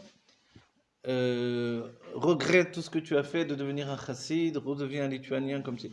Ils l'ont harcelé jusqu'au bout, ils n'ont pas lâché le jour. Et lui, il était en train de défaillir, quoi. Alors il leur a demandé à un moment, il voyait qu'il allait partir, il a dit, aidez-moi à me lever, s'il vous plaît. Ils sont venus l'aider à se lever. Alors je vous le dis, c'est pas très féminin, hein, d'accord? Ne prenez pas mal. On dit Chotzmi votre kavan. Il a fait descendre son pantalon, il leur a dit embrassez-moi les fesses. Et comme ça, il est parti. Voilà. Et c'est. Non, mais ça. Vous avez dit que ce n'est pas très féminin. Mais pour vous dire, il avait l'omet jusqu'au bout. Voilà. Aujourd'hui, on pourrait dire ça. Alors, c'est une expression, en fait, c'est en yiddish. C'est une expression yiddish. Voilà. Voilà. Et pour vous dire jusqu'au bout, cette guerre, elle ne s'est pas arrêtée forcément. Et moi, je me rappelle, j'habitais à Jérusalem, à Sharei Chesed, la choule des Luthianiens. C'était l'époque de Hanouka ou je ne sais plus quelle fête. J'arrivais avec des prospectus pour les distribuer. Je les posais à l'endroit où je priais, donc j'étais en train de prier. D'un coup, je ne les vois plus, même ils sont passés. Ben, il y avait des jeunes qui les avaient pris, ils les avaient jetés à la poubelle, en fait. Avec la photo du rabbi, des trucs. Voilà. La guerre, elle ne s'est pas forcément arrêtée totalement, mais les choses ont changé quand même, grâce à Dieu. Mais l'état d'esprit, il a perduré très très longtemps. Cette guerre qui s'est passée. Tav lechem lebracha. Voilà, une vadoute. Ma fille Batia et pour tout le monde. Alors, on va dire. Regardez, le Maguid et l'Admor Hazaken. Le Maguid, quelquefois, il est arrivé une fois, par exemple. Ça, c'est rapporté dans les écrits du Rabbi Rayatz. Le Maguid, une fois, a expliqué comment les anges étaient pris de crainte et d'amour pour Dieu. C'est le travail que l'on doit faire normalement quand on prie, au moment des psukim des Imra, et après on bascule dans Baruch She'amar, et puis on arrive dans Ishtabar, donc on passe des mondes de niveau en niveau, d'accord? Le monde de Asiya, Yetzira, et puis Bria. Et dans le monde de Bria, on explique juste avant le Kriyat Shema comment les anges s'enflamment, ils disent Kadosh, Kadosh, Kadosh. Voilà. Et les Tamidines du Maguid, après les enseignements du Maguid, avaient étudié entre eux, étaient revenus sur ces enseignements-là. Ils étaient rentrés dans l'explication profondément tous, les uns après les autres, et l'Admor Hazaken a dit, à ce moment-là, dans la grande Beta Knesset, on était tous ensemble, donc imaginez 120 élèves, ils ont senti tous les tzadikim que leur âme s'en allait et qu'elle ne revenait pas. C'est-à-dire ils étaient tous en train en termes simples, de mourir, quoi. Leur âme s'élevait, ne revenait pas. Et tout à coup, dit l'Admor Hazaken, lui aussi, partait avec les autres, il a dit, on a entendu tac, tac, tac, tac, tac, tac, tac. C'était les béquilles du Maguid qui arrivaient. Il a dit, en entendant les béquilles du Maguid qui arrivaient, toutes les âmes se sont réintégrées dans les corps. Et il a dit, à ce moment-là, j'ai compris qu'est-ce que c'était un rabbi. Vous voyez? Un rabbi, c'est pas celui qui vous fait sortir du corps, c'est celui qui vous fait rétablir dans le corps. Il dit, là, j'ai compris à ce moment-là. Et du coup, la suite, quand l'Admor Hazaken lui-même mange un bégalé, c'est la notion de... C'est vrai qu'on a une tendance avec la chassidoute à partir, mais le but, c'est pas ça. Surtout dans notre génération, on le comprend bien. Et aujourd'hui, on n'a plus rien à chercher là-haut, puisque la Atzmut, l'essence de Dieu, elle est là. Donc, on doit au contraire la voir ici. Vous voyez? Je peux dire, venez, on sort notre âme du corps, je peux vous apprendre, on le fait. Allez, on s'entraîne, etc. Hop. Et on monte dans les mondes divins. Ça s'apprend, hein, c'est pas... Il y a des livres qui vous expliquent ça, d'accord? Et vous sortez l'âme du corps, et puis elle remonte dans les mondes les uns après les autres. Je l'ai fait, bien entendu que je l'ai fait, sinon j'en parlerai pas. Mais le but, c'est pas ça. C'est-à-dire qu'avec les yeux ouverts, l'Ifkor et Tainaim, il faut être capable de voir la Hatzmut, l'essence de Dieu devant nous. Comme l'Admor Hazaken qui s'asseyait sous un arbre et qui regardait Dieu qui recrée l'arbre. La recréation de l'arbre depuis l'essence jusqu'à l'existence. Vous vous rendez compte? Ça, c'est vraiment une âme en Géoula. Voilà. Alors, l'Admor Hazaken a entraîné le dévoilement de la Chokhmah. La Chokhmah, c'est le commencement. C'est pour ça qu'avec tous les Mahamarim de tous les Rebim, des centaines, des milliers de livres, on est toujours attaché au Tanya. On peut se dire, ok, le Tanya c'est bien, mais quand même, avec tout ce qu'il y a eu, il y a des livres plus profonds, plus complexes, etc. Le livre le plus dur, Imre Bina de l'Admor MCI, il a écrit des livres incroyables, l'Admor MCI. Le Tafrei Shin Bet, pourquoi on garde quand même le Tanya? Parce que le Tanya, c'est comme le Garin, c'est la boîte noire, c'est la base. Vous voyez? C'est le mythe, on ne fait que rajouter de l'eau et puis ça se grandit. Ces Mahamarim-là, il les a dit en public, l'Admor Hazaken, ensuite ils ont été écrits, soit par lui, quelques-uns d'entre eux, soit par ses propres enfants, le Tzemach Tzedek et l'Admor Amsaï, et puis il les a restructurés, les a écrits lui-même, chaque mot, chaque chose. Vous voyez? Le Tanya, c'est la base. Mais cette base-là, elle nous donne envie de continuer. Et c'est ça le plus important. Et c'est ça toute la Chassidut Rabbah, et c'est ça la Chokhmah. La Chokhmah, c'est cette structure qui est à même de nous donner des kelim pour tout, des réceptacles de compréhension et de construction pour être capable de tout supporter. Mais en même temps, vous savez ce que l'on dit, la Chassidut, elle ne va jamais étancher votre soif. Plus vous buvez, plus vous avez soif. Oui? Quand le verre est vide, comment c'est? Quand le verre est vide, je le plains. Quand il est plein, je le vide. Donc en fait, on boit, on ne s'arrête plus. Comme un ivrogne, mais de doucha, de sainteté. On va dire, bon, les Chabad, ne faut pas que... On a vu les Dvadoyot. Dieu il a été obligé d'envoyer un virus pour qu'il se calme un petit peu là. Alors, donc il y a quelque chose d'extraordinaire, c'est qu'à partir de ce moment-là, la Chokhmah, c'est la base de tout. Et chez l'Admor Hazaken, chaque lettre est importante. Et le Rabbi nous a dit que chez l'Admor Amsaï, il ne faut pas prendre chaque mot. Non seulement chaque lettre n'est pas importante chez l'Admor Amsaï, mais on peut remplacer un mot par un autre. Chez l'Admor Amsaï, c'est l'idée qui est essentielle. L'Admor Amsaï est Bina. Dans la Bina, quelque chose en plus est arrivé. C'est la liberté. C'est une telle propagation de Chassidut. Et vous vous rappelez, quand est venu le moment de l'Admor Amsaï, alors on va dire, mais il y a moins de miracles déjà chez les Rébim, etc. Qu'est-ce qui se passe? Je vais vous dire quand même, quand le Rabbi, l'Admor Hazaken priait, s'il y avait de l'eau autour de lui, non, ça c'était déjà le Baal Shem Tov, l'eau autour de lui bouillait, vous savez? Ah oui, ça le Baal Shem Tov. À l'époque, vous savez, pour faire Netilat, je ne vous ai pas dit le Baal Shem Tov, pour faire Netilat, il n'y avait pas l'eau courante comme aujourd'hui. Donc ils avaient des barriques, comme des barriques de vin avec de l'eau. Et à côté du Baal Shem Tov, l'eau bouillait au moment de sa prière. L'eau était en train de bouillir, quoi, carrément. L'Admor Hazaken, ceux qui étaient dans ces Arba Amod, ces 4 coudées, se sentaient brûlés, se sentaient chauffés, et de plus en plus, ils commençaient à ne plus pouvoir tenir. Ils étaient obligés de s'éloigner de lui. La chaleur qui émanait de l'Admor Hazaken lorsqu'il priait, c'était quelque chose de tellement fort qu'il n'arrivait pas à tenir. Et l'Admor Hazaken, quand il priait, alors les chassidim ont été obligés de, comme on dit, molletonner les murs, mettre des tissus sur les murs, parce qu'il se jetait sur les murs. Il perdait toute notion de son corps. Il est dit, vous avez dû voir à un moment, il y a une histoire même comme ça, il y a un Mahama où il est écrit que il me semble que j'ai entendu ça du Rabbi, dans un Mahama, entre parenthèses, quoi. Et finalement, alors, le Rabbi parle de ça, et il dit, pourquoi finalement il est dit comme ça? Il y a ce qui s'appelle le Choser. Vous vous rappelez le Choser, il se met à côté du Rabbi, il écoute, et puis il va tout retransposer.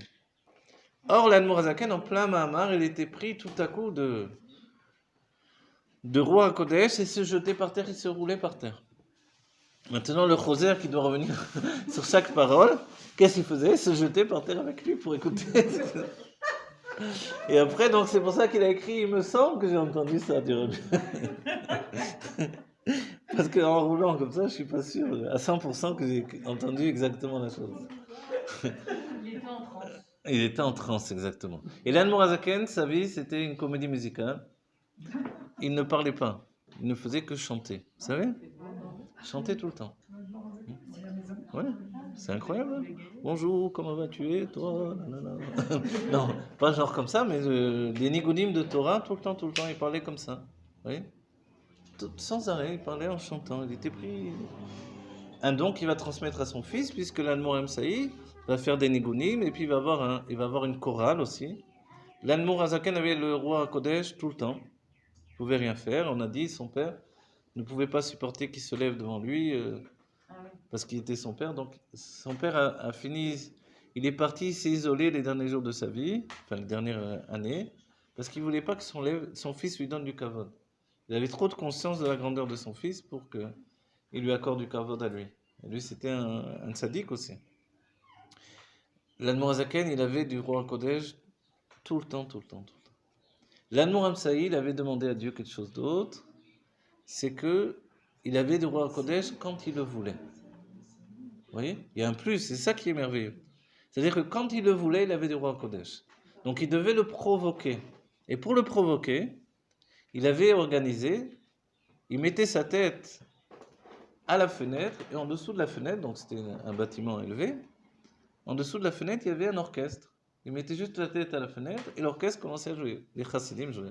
Donc le nigunim de l'Admor Amsaï, à Makela, ça s'appelle justement. Vous voyez? Nigun à Makela, c'est-à-dire la chorale. Et une chose aussi qu'il aimait beaucoup, l'Admor Amsaï. Donc quand l'orchestre commençait à jouer, lui il se mettait à écrire. Il écrivait. Il a dit, j'ai écrit toute la Pnimiut Torah.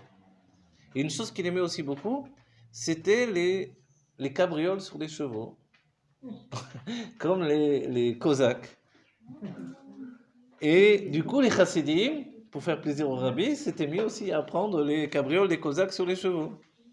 Donc ils montaient sur les chevaux, ils faisaient des cabrioles, des acrobaties, des tas de trucs comme ça sur les chevaux. L'Admor Amsaï, mais ça, on va dire, mais pour quel rapport?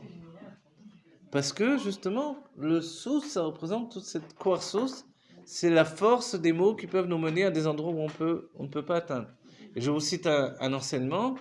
Quand l'Admorazaken a dû quitter, devait partir pour rentrer chez lui, après la période où il était chez le Maguide et avoir étudié avec Rabbi Avram Amala, alors il est monté dans la gala, Rabbi Avram Amala l'a raccompagné.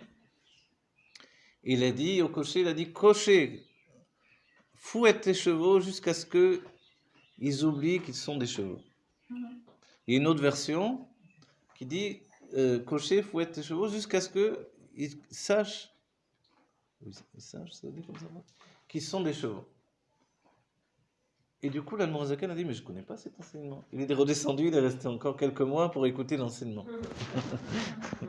Donc en fait, c'est cette notion-là. Les chevaux, ça représente la liberté de la parole qui doit nous mener vers des mondes qu'on ne peut pas atteindre. Vous voyez? Là, on est avec les Rébim, grâce à la faculté de parler, qui nous entraîne avec les Rébim. Vous voyez, les Rébim, c'était pas figé, c'était pas froid, c'était... Et en même temps, ce qui était important pour les Rébim, c'était comprendre Dieu. Il y a une histoire dans la génération d'après. Alors, on a dit l'Admor Azaken, il y avait un chassid, il y avait un très grand chassid, une histoire qui est rapportée par les Rébim. Les Rébim, c'est toujours le Rabbi Rayat qui écrit tout. Vous savez, tout ce qu'on connaît des Rébim, c'est le Rabbi Rayat qui l'a écrit. Et dans le Rabbi Rayat, alors le dernier écrit, on va dire, c'est les Réchimot du Rabbi, que certains lisent, certains ne lisent pas. Pourquoi ne lisent pas? Vous savez bien le sujet. Les Réchimot, on les a pris après Gimel Tammuz dans la maison du Rabbi, dans le bureau du Rabbi. Donc certains disent, on ne peut pas les lire, c'est du vol, on a volé dans la maison du Rabbi. Mais en même temps, il ne faut pas oublier que chez les Rébim, voler les Mamarim, c'était pratiqué par les Rébim eux-mêmes et les Chassidim. Pour citer l'époque du Rabbi Rachab, voilà ce livre de Tafreshenbel, le premier livre que vous voyez là. Excusez-moi. Le premier livre qui a été écrit là, il a été dit en public, les Mamarim.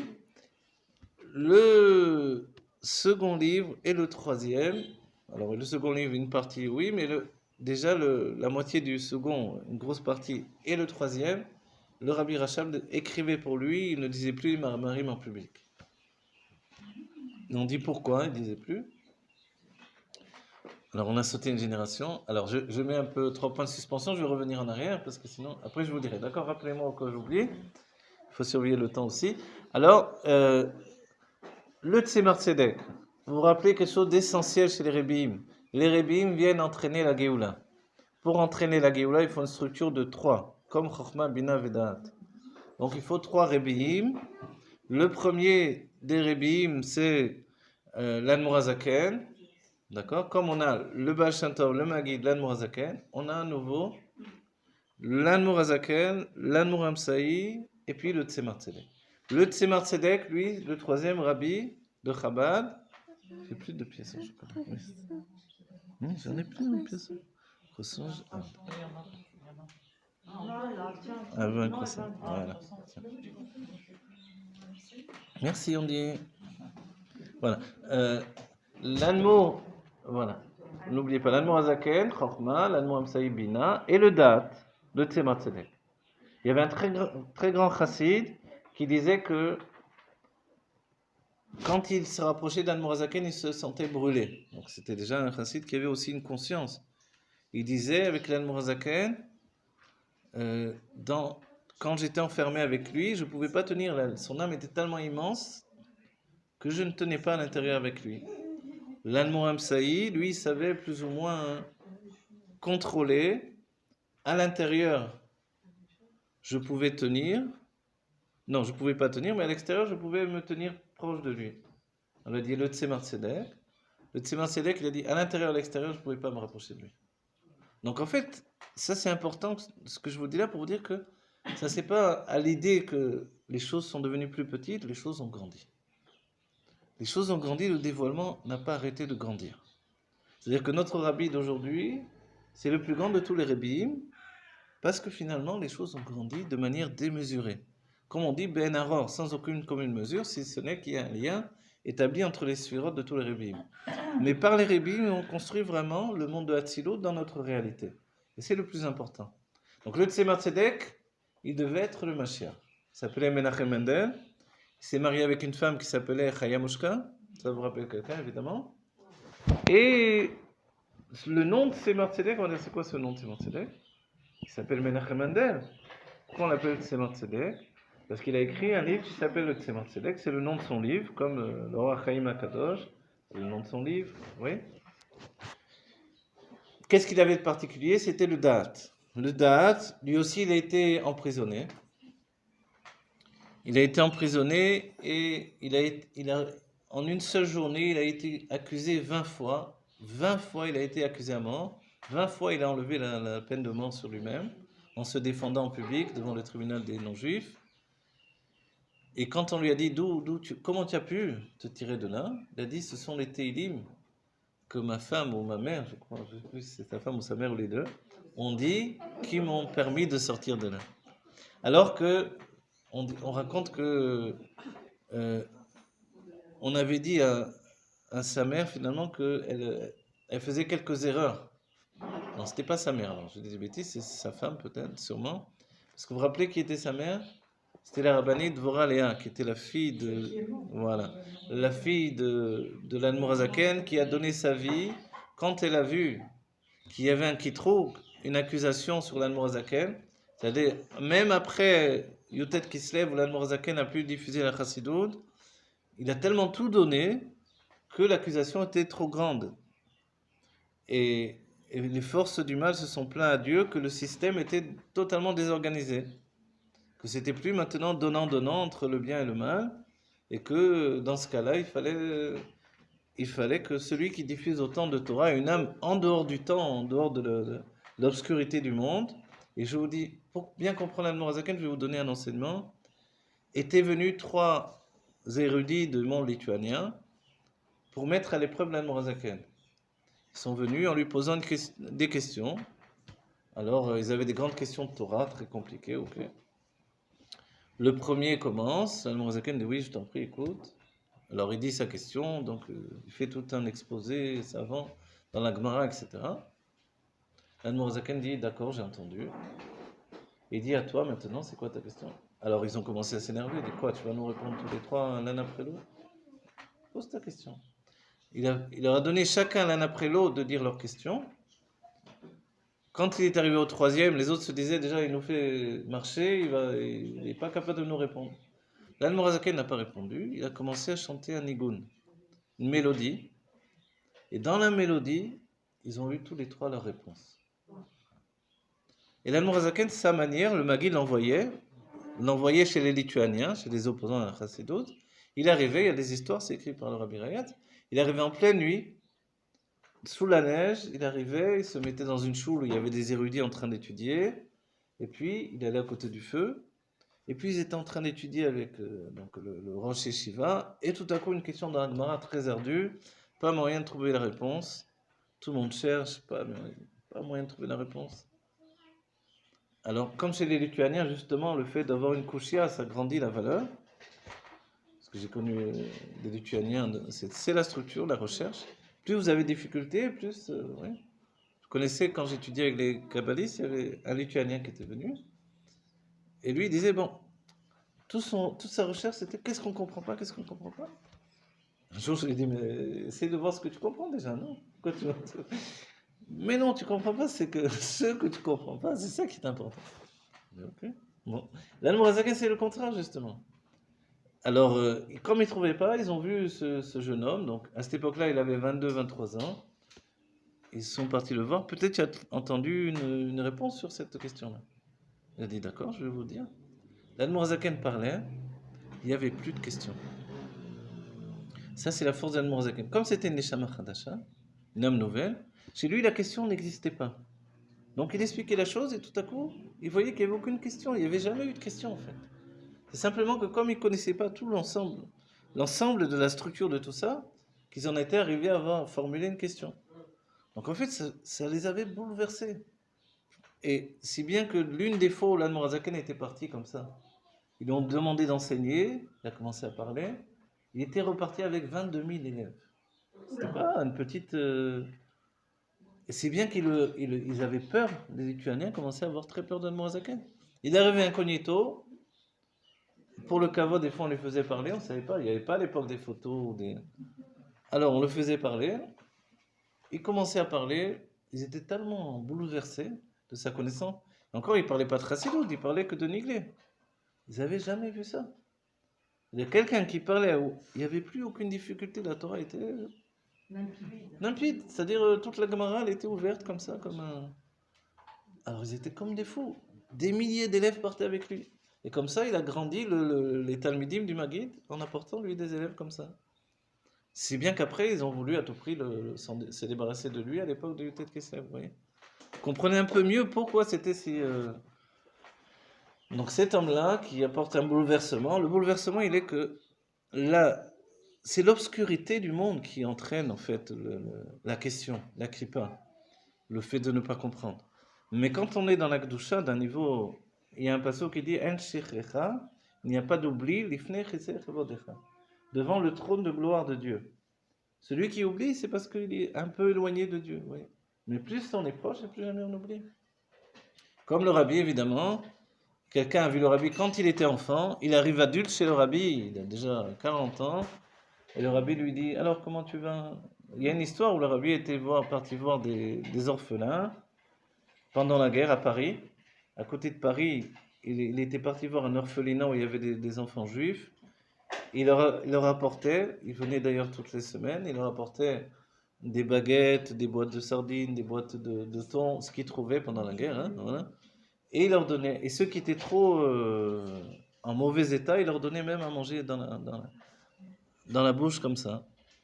Et tous les enfants se rappelaient que ce monsieur venait. Et il y avait un enfant qui s'appelait, je crois qu'on l'appelait Meshito, quelque chose comme ça. Et un jour, cet enfant donc avait bien grandi, les années étaient passées, et il est arrivé, il était adulte chez le rabbi, il avait 60 ans, je crois. Il s'est retrouvé devant le rabbi. Et il arrive devant le rabbi, et le rabbi lui dit, alors Meshito, comment ça va? Vous imaginez un truc comme ça? C'est-à-dire, humainement, c'est impossible un truc pareil. À moins d'avoir pris contact, d'avoir cherché, d'avoir anticipé qu'il arrive, etc. Vous voyez, l'homme a cru qu'il allait s'évanouir, quoi. Et c'est ça des tas d'histoires avec le rabbi où le rabbi vous continue une discussion que vous avez entamée 20 ans auparavant. Alors vous restez, comme on dit, scotché, quoi. Et ça, c'est le fait qu'il n'y a pas d'oubli. Il n'y a pas d'oubli pour une âme qui est totalement libérée de la kripa, en fait. C'est pour ça, pour nous, c'est important. C'est que, confronté à ces âmes-là, on n'a pas de risque de rentrer dans des complications qui vont nous faire du mal, etc. Comme c'est le cas avec des âmes intermédiaires qui sont plus, vous voyez, quand ce ne sont pas des âmes de Hatzilou de ce niveau-là, même si c'est un rave qui est bien, des fois il dit des choses pas super, vous voyez.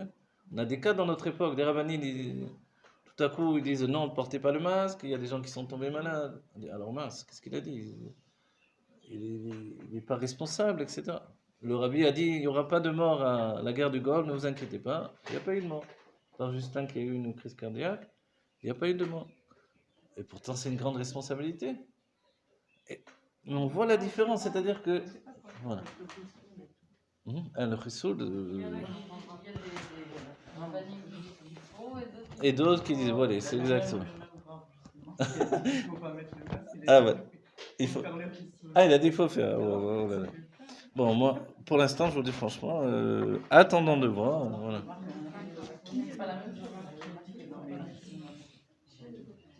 Le petit problème technique, c'est qu'on n'est pas sûr que ce soit...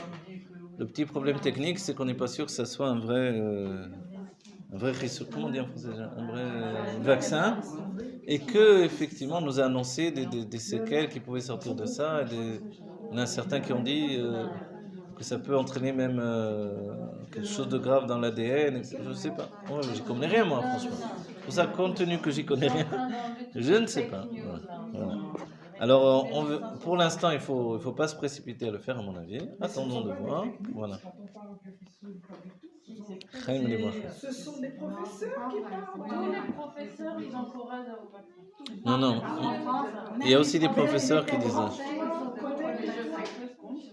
Non, il y a aussi des professeurs qui parlent contre. C'est ça le truc. Écoutez, le ministère de la Santé, il est tellement effectif.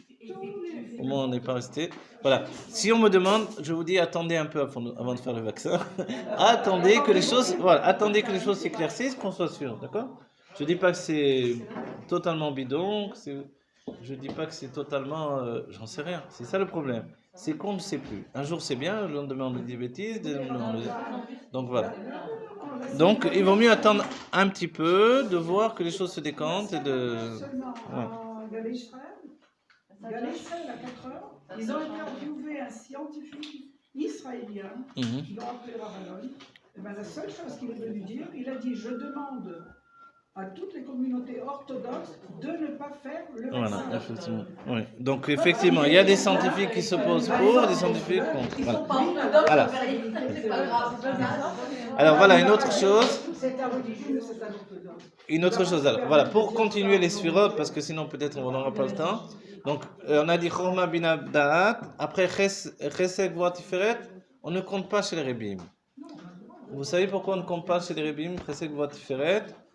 Parce que c'est une explication du Rabbi Rayatz, c'est que chez Chabad, il n'y a pas de Anafim, il y a du Etzem.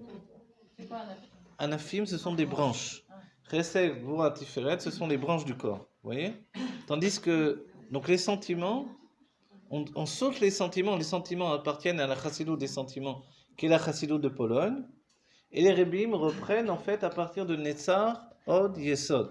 Netzar, le Rabbi Moaz, dont on a déjà parlé, Od, le Rabbi Rachab. Le Rabbi Rachab, c'est une sommité au sein même de la Chassidut Chabad. On dit qu'on a pu le connaître que lorsqu'il était enfant, dans sa petite enfance. À partir de la bar mitzvah, plus personne n'avait une idée de qui était le Rabbi Rachab. Tellement il était élevé dans sa perception du divin, dans son élévation de la Torah. C'était un être en dehors de la connaissance des êtres humains. C'est lui qui nous a donné le Tafresh Bet, qui, à mon temps, nous a apporté une Torah différente, dans le sens où il a codifié encore plus la Chassidut pour nous donner de pouvoir appréhender la Torah de la Géoula. Donc c'est déjà clairement établi comme la Torah Chadasham et Titetse, la Torah de la Géoula que l'on va étudier. Donc l'étude du Rabbi Rachab, particulièrement dans le Tafresh Bet, c'est l'étude d'une science de compréhension qui est amène de nous structurer pour déjà être prêt pour les dévoilements de la Géoula. Vous voyez? Et ça c'est du jamais vu. C'est pour ça qu'on appelle le Rambam de la Chassidut, parce qu'en fait il va codifier la Chassidut de manière à nous donner de savoir comment se comporter également. Tous les minhagim Chabad que nous avons, notre comportement, comment on fait Netilat Yadayim, comment on se tient pendant le Seder de Pessah, ce que l'on fait, les moindres gestes, même la prière et même les nigudim dans la prière, etc. Tout ça, ça vient du Rabbi Rachab, puisqu'il a mis en place Tampret Mimim, les yeshivot. Tampret Mimim étaient les premières yeshivot où on dormait à la yeshiva. Auparavant, avant Tampret Mimim, quand on allait en yeshiva, donc les jeunes hommes qui allaient en yeshiva dormaient chez des habitants. Tampret Mimim a été la première yeshiva où il y avait des dortoirs pour dormir dans la yeshiva, c'est-à-dire que c'était en huis clos d'un certain point de vue, où on s'imprégnait totalement de cette atmosphère qui fait que on devient une structure de vitalité de la chassidoute. Et moi, je vais vous dire un exemple. Dans notre génération, quand j'ai voyagé chez le Rabbi à New York, le grand plaisir que j'ai eu pendant Sukkot, tout le monde se faisait inviter. Vous voyez? Bon, c'est comme ça, les Juifs, on aime bien être invités, donc tout le monde allait dans la maison de tel, dans la soukha d'un tel, etc. Moi, j'étais une ou deux fois, bon, c'est vrai, une fois j'étais dans une maison d'un chassid, il a commencé à se disputer avec sa femme, tout ça, j'ai dit, oh là là, je suis pas venu pour ça, laissez-moi tranquille. Donc, qu'est-ce que je faisais? Je restais sous la soukha avec les tmimim. Et les tmimim, donc, quel âge ils ont les tmimim? Ils ont 12 ans, 13 ans, 14 ans, jusqu'à 16 ans, et c'est eux qui s'occupent des enfants aussi. Mais quand on se retrouve avec eux, on sent que c'est des soldats du Rabbi d'un niveau. C'est une vitalité, un engagement. Les Tmimim, je voyais un jeune homme par exemple, il prenait pas son petit déjeuner tant qu'il n'avait pas terminé son Chitat Rambam, avec les 3 prakim du Rambam. Ouais. Après avoir étudié avant la Tfila, parce qu'il se lève très tôt. Il prie à 10h, mais il se lève très tôt. Quand on était au 770, vous arrivez à 4h du matin, il y a déjà des gens en train d'étudier. Vous arrivez à 2h aussi demain. Vous arrivez le matin, il y a plein de minyanim de partout, et puis les jeunes ils sont là, les tmim ils sont en train d'étudier tout le temps. Et c'est magnifique. Et dans la soukha, je sentais une grande vitalité comme ça. C'est un engagement, c'est une armée. C'est vraiment l'armée du Rabbi, on le voit chez les jeunes. Ce que le Rabbi a, l'enthousiasme et la puissance du Rabbi, on la retrouve chez les jeunes tmim. C'est eux qui s'occupent des petits-enfants. Et c'est merveilleux de voir ça. Et moi, j'avais un plaisir de rester avec eux, ils chantaient des nigounim, c'était un grand kiff, un grand plaisir. Et ça, je vous le dis, ça vient de Tampret Mimim. Ce n'est pas une yeshiva pour faire des Talmidei Chamim, c'est une yeshiva pour donner la crainte de Dieu. Voilà. C'est pour ça que si vous avez un chassid Chabad qui fait quelque chose, une shrita ou quelque chose, ou une kashrut, de manière naturelle, pouvez-vous dire, s'il sort de Tampret Mimim, il a été construit pour être sérieux. Même si vous le voyez, il n'a pas du tout l'air sérieux. Il a l'air plutôt, je sais pas quoi. Mais quand il fait quelque chose, alors là, il le fait sérieusement. Vous voyez? Et ça, c'est plus qu'une idéologie, c'est un principe de vie. Et le Rabbi Rachab a transmis ça. Il a dit, si on n'a pas le côté d'être sérieux dans l'âme, si on n'est pas sérieux, c'est dur de l'obtenir en fait. Donc en fait, il faut déjà se rentrer dans ce moule. Sérieux, n'oubliez pas, chez les chassidim, c'est être très sérieux sans jamais se prendre au sérieux. Très important. Sinon, on devient vieux. Alors, comme on l'a dit, il ne faut pas vieillir. Donc, voilà, le Rabbi Rachab. On n'a pas trop parlé du Tzemar Tzedek. Le Tzemar Tzedek, lui, il a inscrit une chassidoute qui est capable également de parler à ceux qui ne sont pas des chassidim. Il apporte déjà énormément de niglé, et puis il inscrit la chassidoute dans un langage qui parle à chacun. Le Derem Mitzvotecha, il va expliquer toutes les mitzvot. C'est un livre où il explique à chacun dans son langage. Il n'y a pas encore dans tous ces livres le langage chassidique qu'on connaît chez les Rebbeim. Et c'est volontairement.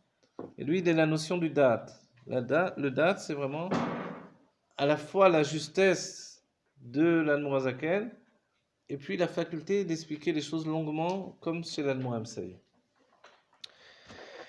Donc on est parti Netzar Od Yesod. Le Od c'est le Rabbi Rachab, et puis le Yesod c'est le Rabbi Rayatz. Ceux qui ont étudié les Mamarim du Rabbi Rayatz, n'oubliez pas, il y a aussi Sefer Zichronot, toutes les histoires, tous les enseignements des Rebbeim, c'est le Rabbi Rayatz.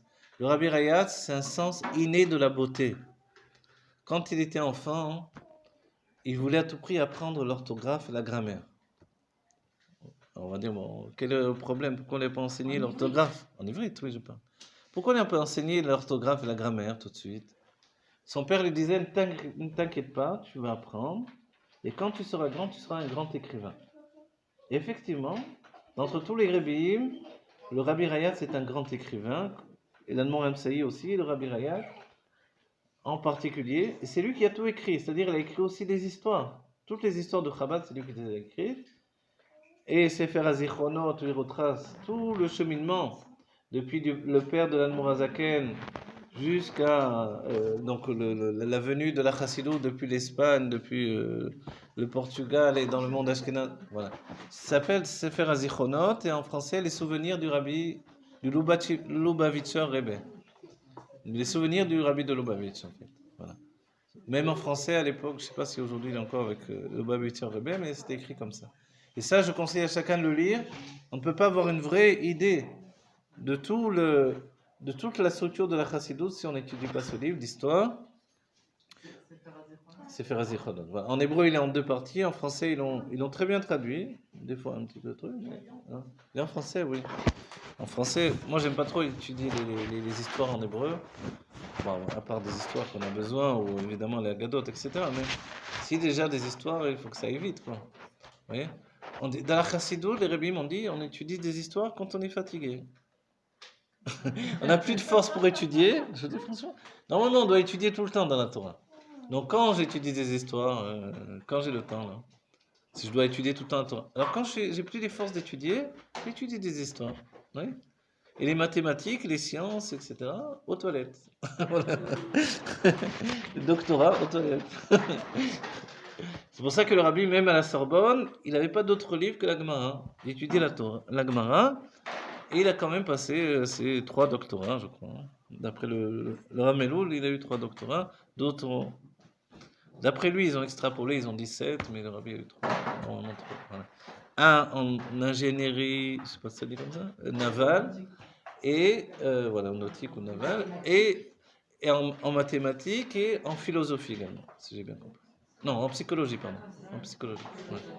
Voilà, les 3, a priori, c'est ça. Et sa femme aussi a eu des doctorats, je ne sais pas, peut-être plus que le rabbi. Ah, 7, voilà. Il se peut que ce soit sa femme qui ait eu 7. Voilà. Et le rabbi est arrivé à la Sorbonne, on dit, on est passé chez le rabbi, mais on n'a pas terminé avec le rabbi Rayatz, parce qu'on doit bientôt s'en aller. Arrêter le cours. Le rabbi Rayatz, ouais. Le rabbi Rayatz, c'est lui qui a voulu que le rabbi étudie. Vous savez que le rabbi pleurait, il ne voulait pas aller à l'université. C'est le rabbi Rayatz qui l'a obligé à aller à l'université. Et il lui a dit parce qu'un jour tu devras répondre à des gens et tu devras leur parler le langage qu'ils vont comprendre. C'est pour ça que le rabbi, effectivement, le rabbi s'entretenir à des scientifiques, etc. Le rabbi a connu Einstein, etc. Donc il fallait qu'il passe par là. Et le rabbi est arrivé en milieu d'année, donc il a dû étudier à l'université en Allemagne. Et après, il est arrivé en milieu d'année à la Sorbonne à Paris. Ils n'ont évidemment pas voulu le recevoir en milieu d'année. Qui plus sait, il y avait un petit problème, le rabbi ne parlait pas français. Alors ils ont dit, vous fichez de nous, vous apportez en milieu d'année un élève, pourquoi on devrait le prendre? Il ne parle pas le français. Alors il y a eu du piston pour le faire rentrer, et le rabbi il a dit, c'est pas un problème la langue. Il a appris le français avec un dictionnaire tout seul. C'est bien qu'on voit je crois les S, où le rabbi fait les lettres des fois, les anciennes lettres comme ça parce qu'il a appris avec un dictionnaire et non pas, je ne sais pas où on apprend le français. Voilà. Voilà. Et le rabbi a eu donc, il a passé ses doctorats, il a terminé la Sorbonne, même s'il était en milieu d'année, en étudiant que son seul livre, la Gemara. La raison, c'est quoi pour répondre aux gens? La raison, c'est qu'il devait effectivement avoir une connaissance universitaire globale également pour être à portée de chacun. Et c'est ça la spécificité du rabbi, c'est on n'a pas vu d'autres sages qui écrivent des lettres à des petits-enfants. Vous voyez, le rabbi a répondu à des lettres aux petits-enfants. Il a répondu à des grands savants, il a répondu à des hommes politiques. Donc il fallait vraiment qu'il y ait quelqu'un qui soit à même de parler à chacun. Les petits-enfants, je cite, parce que bon, les grands savants, les grands sages de la Torah, ils n'ont peut-être pas le temps de répondre à des petits-enfants, quoi. Et le rabbi le fait. En fait, le rabbi est à même d'accéder à toutes les neshamot. Bon, voilà. Si on termine, le rabbi Rayatz, je reviendrai sur tout ça. Aujourd'hui, on a fait un peu de vadot autour des rabbim, de voir la merveille de chacun. Le rabbi Rayatz, c'est la beauté même, en fait. Le rabbi Rayatz, depuis son enfance, était très, très beau. Sa beauté, à tel point que vous vous rappelez le rabbi Rachab, l'avait vu dans le berceau, il avait eu très envie de l'embrasser.